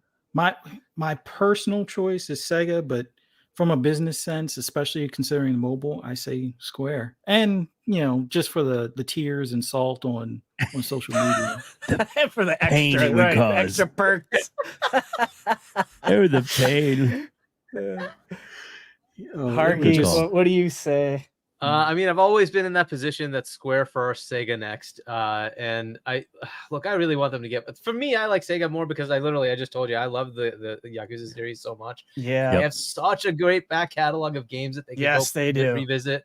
And it's like, well, this would be so cool for them. But Square just brings this massive, Final Fantasy franchise that you can't say no to. It's just like having Call of Duty. It's such a big in the JRPG scene. And they get Dragon Quest, which is huge on the East. Exactly, right? And not here, but huge over there. And they have misses, but they also have a whole bunch of small hits, right? A Triangle Strategy comes along, or an Octopath Traveler, something like that. They put out all these smaller games that are great for Game Pass. It's just the perfect kind of thing. A smaller AA type game. It's still going to run you 10, 20, 30 hours, but will rate very well. And if people are interested, they can just pick it up and play, right? So it's a great, game to put into Game Pass. And it takes away the financial headache for Square. So it's a great mix for that. So I've always said that, and I would have loved them to have the original. Like they had IO, they had Crystal Dynamics, they had the Eidos Montreal. And unfortunately, that's all gone. It would have been even better if it had all of those, right? So and IO went off on their own, but Embracer got the other ones. But that would have been so cool if they had all of that together. Then it's a no-brainer. You just go with it. You get Hitman, you get freaking Tomb Raider, it's and Legacy of there's so many things. Plus, you get all the JRPGs and all that, right? But now it's kind of more of a toss-up to me because of Rovio. I think that Sega has a Rovio makes it harder, right? It has a good enough appeal that it's viable for that versus Square. If this partnership is good enough, great. I still think they should just go for both and see what the hell happens. Same. And, right? But if I had to choose one, I might now inch over to Sega with the Rovio. and let Yeah. them build up that partnership with Square. But it is such a big thing to have, Final Fantasy, and Kingdom Hearts isn't small either, but Final Fantasy coming over, and it's permanently in Game Pass. I mean, that's going to be a big deal. That would be a huge get for them. I don't think Persona quite fits that level of Final Fantasy. So I think the Final Fantasies would be a bigger deal. So I might, based on that, might edge it that way. But I think Rovio plus Sega is pretty good, so it might balance out. It's very hard for me to pick one. I mean, business sense, it makes much more sense to go Square, but I would love them to have both. So I hate having to pick one of them. I really want them to get both. Take them both to the dance. They must have both. Yeah, I really do want them to get both. Let's go, pretty girls. Come on down. Yeah. my if it had to be the two, and I'm a big opponent to Square, just like you. I think Square makes more sense because of the heritage of their gaming, personally. But one thing that kind of intrigues me is if they got Sega, which would be amazing on its own, would be no complaints. But can you imagine I'm picturing in my mind that they could come out with a Dreamcast collection going into Game Pass and just What's gonna bring happen? back all the ones that they own, all the ones that are still licensed by, and man, they could just drop all the Blue Stinger and just all those into Game Pass. Oh my gosh, that would be nostalgia, and it's something that I think Microsoft would do. Like, I think they would be like, yeah, let's do that with you guys. Like, it feels like and they would Xbox do was like the spiritual successor to Sega anyway, right? And and a lot of their games started to port over to Xbox anyhow. So you could see that, right? They could just bring classics back into the Xbox. But I would love, like, some of the things Everborn says, right? Like, take the old IPs, redo them, and like reimagine things like you did with God of War. Try to like bring it to a modern era, and there's so many opportunities there with all that classic IP, right? So many. You know what else would like you were just right there saying, Fuzzy, just what you were just saying. I mean, if you have Sega, and it's like, this was Sega, that's back in the day of Nintendo, the classic head-to-head against those two systems, right? Well, you've got all those, the handheld, the game, the Game Gear, and all those games that they could just put onto Game Pass for nostalgia, and the entire Sega Genesis collection, the Saturn collection, it boggles the mind how much old classic games that they could bring to bear on Game Pass that they're just there. They're already there. They just maybe make some tweaks, some emulation stuff that they can fix easily in the back door and make it all work. Yeah. I mean, we know they're bringing back like Jet Set Radio and Crazy Taxi Driver. So we know they want to bring them back in under their super games. So Crazy Taxi, not Crazy Taxi Driver. Crazy Taxi Driver. Taxi driver. I mean, you are a crazy taxi driver. You talking to me? Yeah. You're talking my heart says Sega, but the salt says Square. But I kind of want Sega more than anything. But, go ahead, Fuzzy. Oh, oddball question. Do you think it would be worthwhile if they were to acquire Sega to rebrand the series consoles as like Dreamcast X or Dreamcast S? I mean, I don't know. I mean, I personally think Microsoft's naming conventions for their anything is terrible.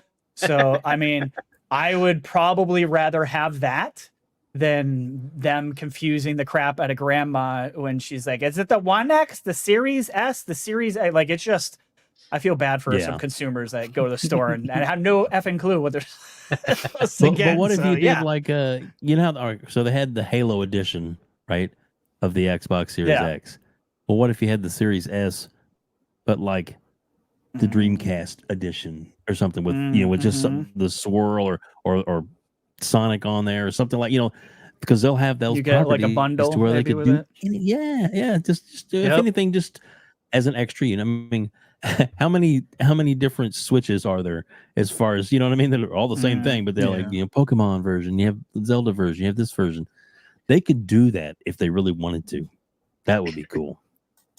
That would be cool. There's a I super like chat. that. Let's jump on that. Yeah, to open it up even further, JD likes to go all the way in. I love the way he thinks, because my answer is not these two. $2 super chat. If you could buy any Asian dev, who would it be? We'll start with you, Fuzzy. I think is it Arc System Works? I think Arc System Works would be the one studio, just because now you have one that people lean on for fighting games, and you can bring back Killer Instinct and have them possibly even make a whole new IP as far as a fighting game. I like that answer. One I did not expect. That's why I love these questions. Hargeet, if you're just any of them now, not you can't decide between Square and Sega. Now the whole gamut is wide open. Who you taking? You can take just. I mean, so there's one that's pretty obvious that people would want, but I don't know what the viability is. That's From Software. But the problem with that is they're owned by Kitagawa, which, by the way, just goes to show you that you have no idea who's going to enter this market and gobble up somebody, right? Yeah. Kitagawa makes movies. They're not, but they're like, hey, we see some value here, and they went and bought From, and From has been great. Right, they've been doing all sorts of awesome games, and with Elden Ring, they've certainly just taken off.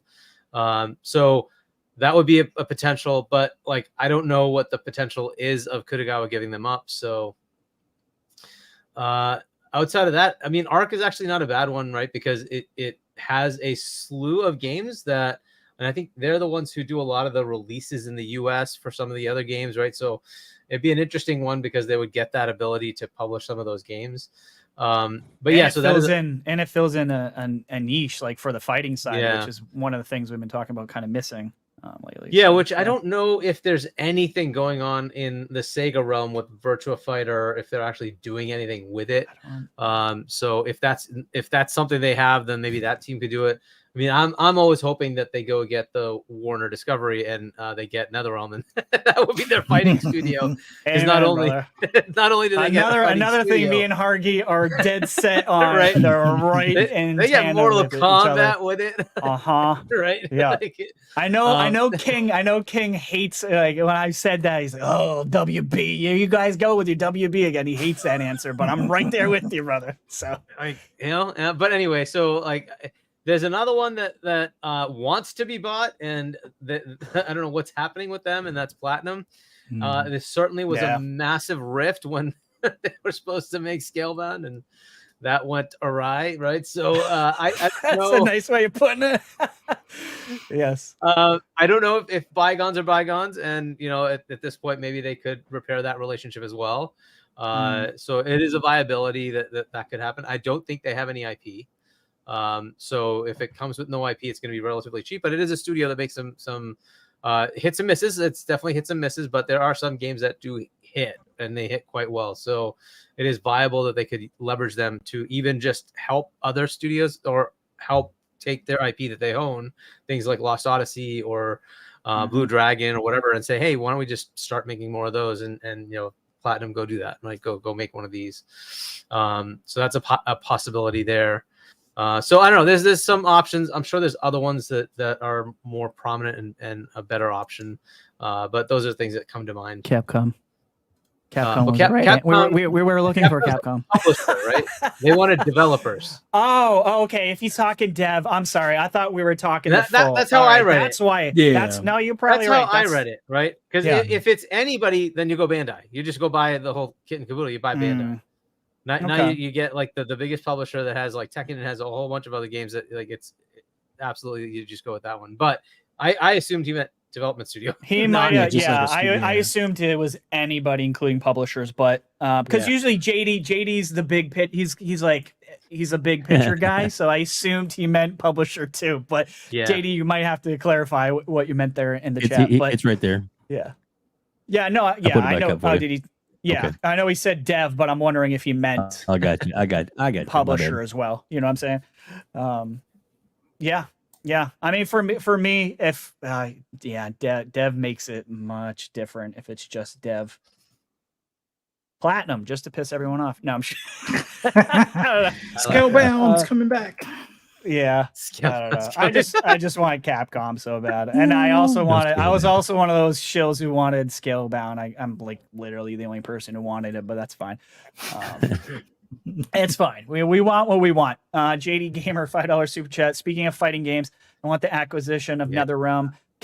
See, this is why. See, now you're understanding why I think JD meant anybody, including publishers, because this is yeah. You speak my language. NetherRealm, Capcom, and Sega. That would give them 70% of the fighting 70%. Game market.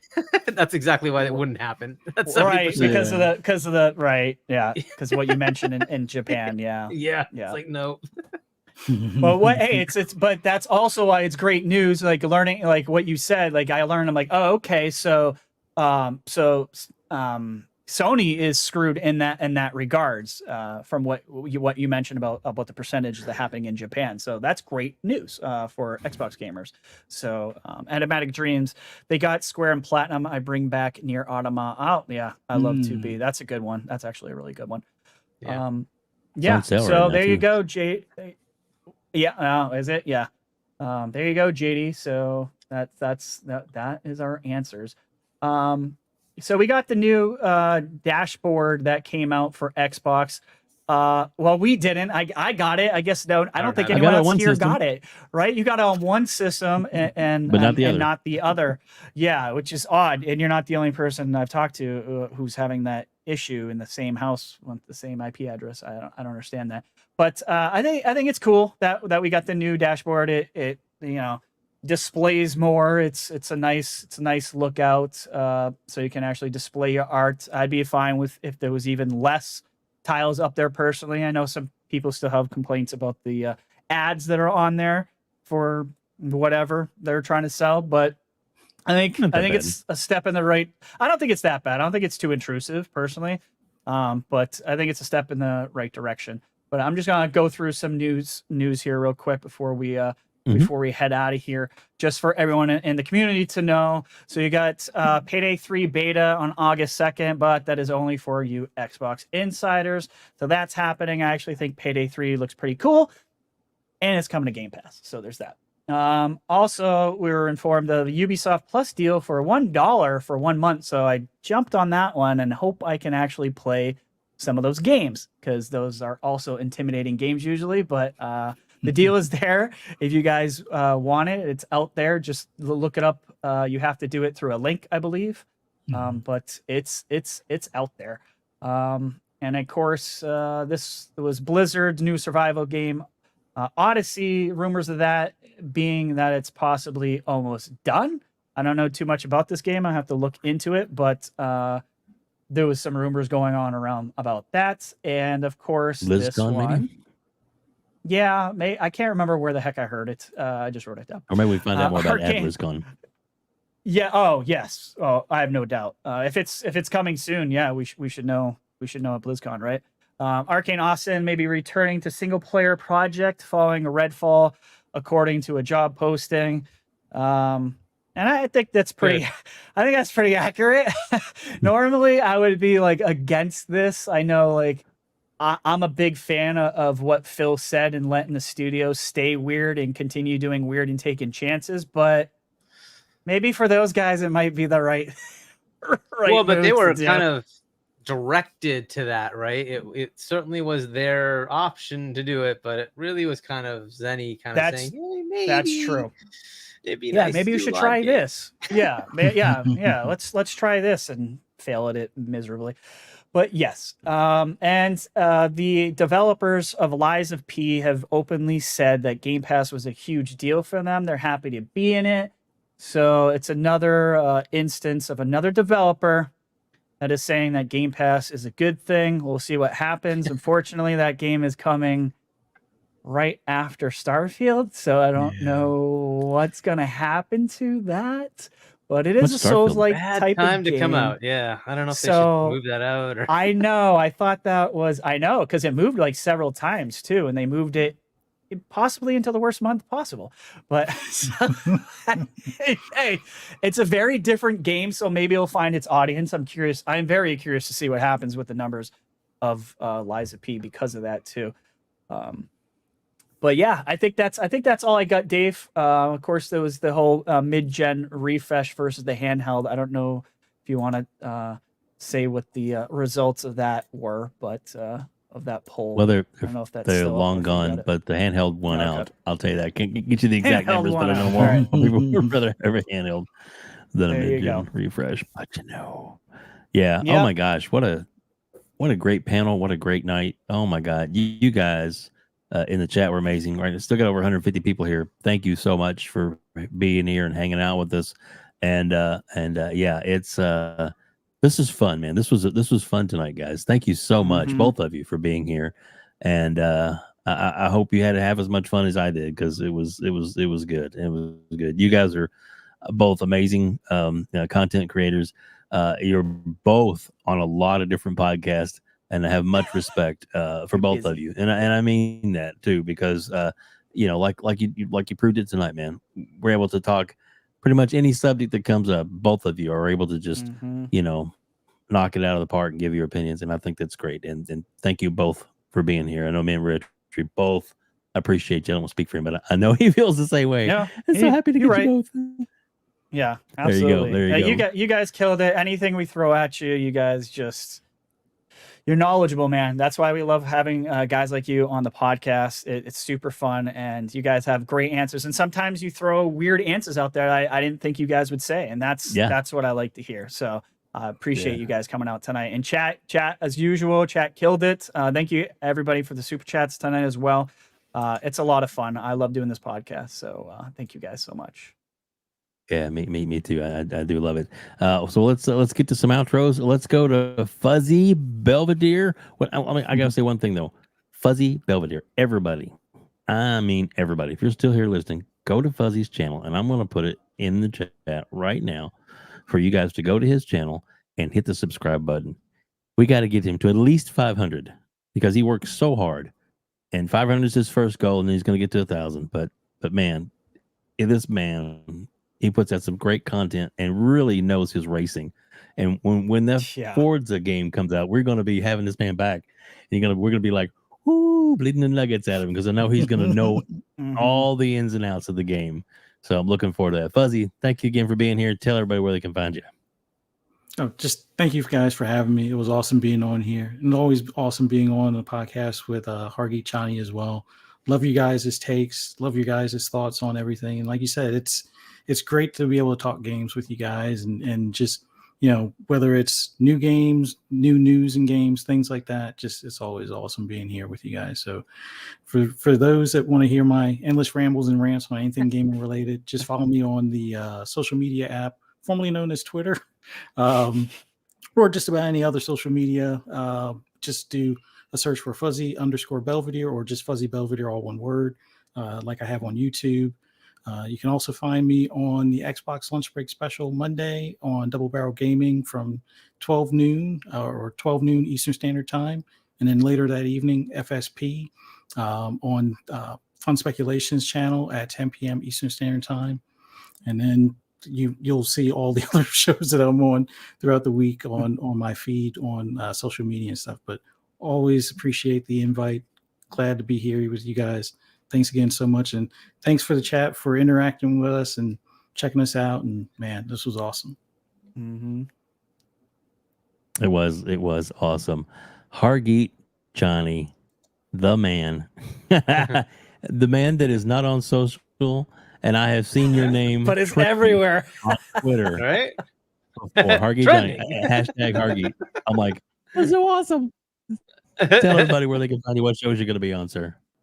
Not Twitter, but you can find me on Discord, hchani, and then Xbox as well, hchani. And shout out to Isla Sloth. His freaking Discord server is so awesome. You should definitely join that. Basically, he conglomerates all the Twitters from everybody into one area, and you can just see all the cool stuff that's going on, right? So you don't have to go find, like, I don't know what you guys do on Twitter because I've never been on it, but I just find it very convenient. Click on like Phil, I can see exactly what he did, like Foss Patents, right? Like, I can just see everything that's going on with everybody, and Colt or whatever, right? It's right there. It's very convenient. So anybody who wants to join, definitely join his server. And then you can find me here, Primetime Gaming, on Wednesdays at 7 p.m. US Eastern Time, and on RDX on Tuesdays, 8 p.m. US Eastern Time. And every now and then on Game of Daily, I'm still part of that. So hopefully I'll be on Go Live at some point soon. And there's a sauce video that poor Gaz is trying to put together, but he keeps like making it pretty large, so it covers a couple of topics, and he's a perfectionist and everything has to be perfect, and so he just keeps taking time to get it done. Hopefully it comes out soon. I don't know if it already has dropped or not, but it should hopefully come out soon enough, and hopefully it'll be fun for everyone. So those are always fun for everyone. Well, not for everybody, but for us. For the targets, not so much. Hargeet, I gotta say, go ahead.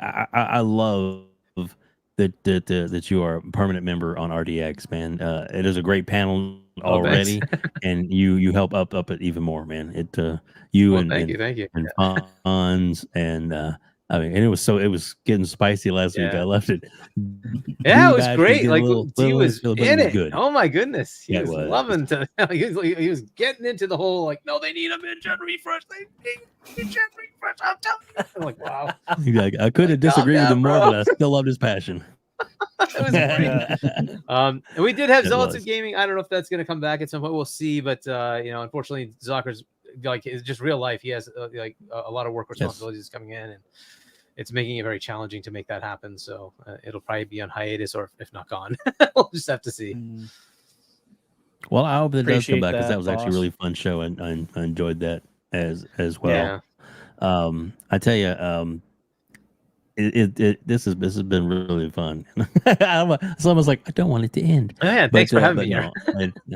Oh, dude, Absolutely. you are so welcome. Yeah. Open invite. And hopefully you guys, both of you, will someday come back in the future. I'll try to space it out before I hit you up again. Yeah, but we love having your takes, and we really do. We enjoy having you guys on. It is awesome. RHETRI, tell everybody where they can find you, and plus everything, all the information for everybody on the panel and RHETRI as well are in the description below.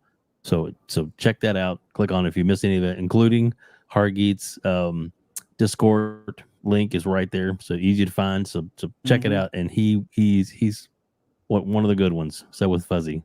All right, RHETRI, tell everybody where you can find you. Absolutely. Yeah, right after I read this real quick from Mr. 7 Digit, says, remember, ponies, breathe easy and stay calm, since it's only going to get worse from here on out. He's right. All right. Sorry. I had to give some sauce there before I leave.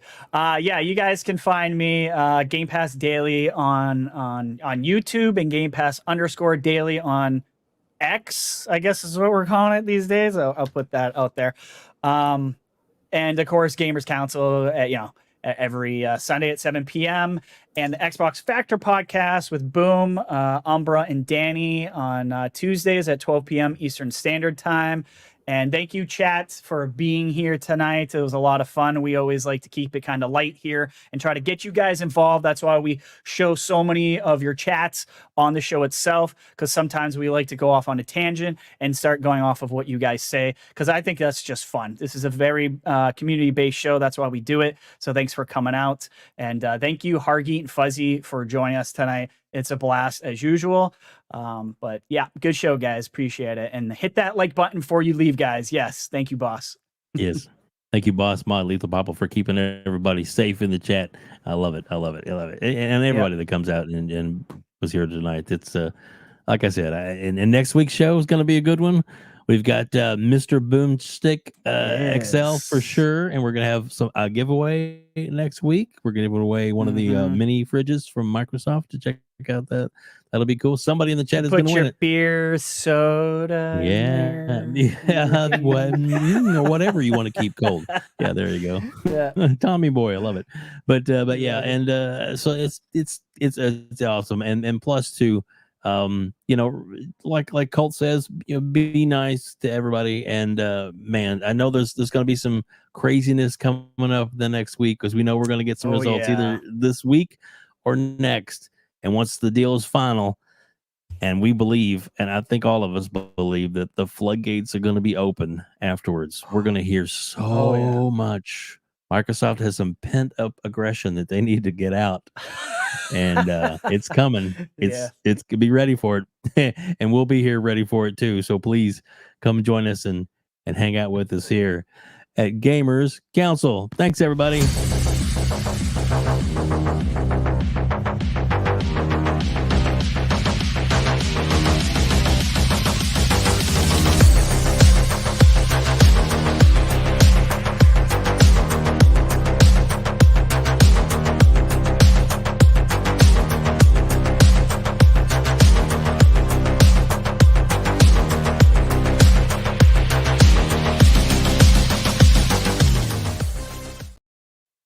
Game over.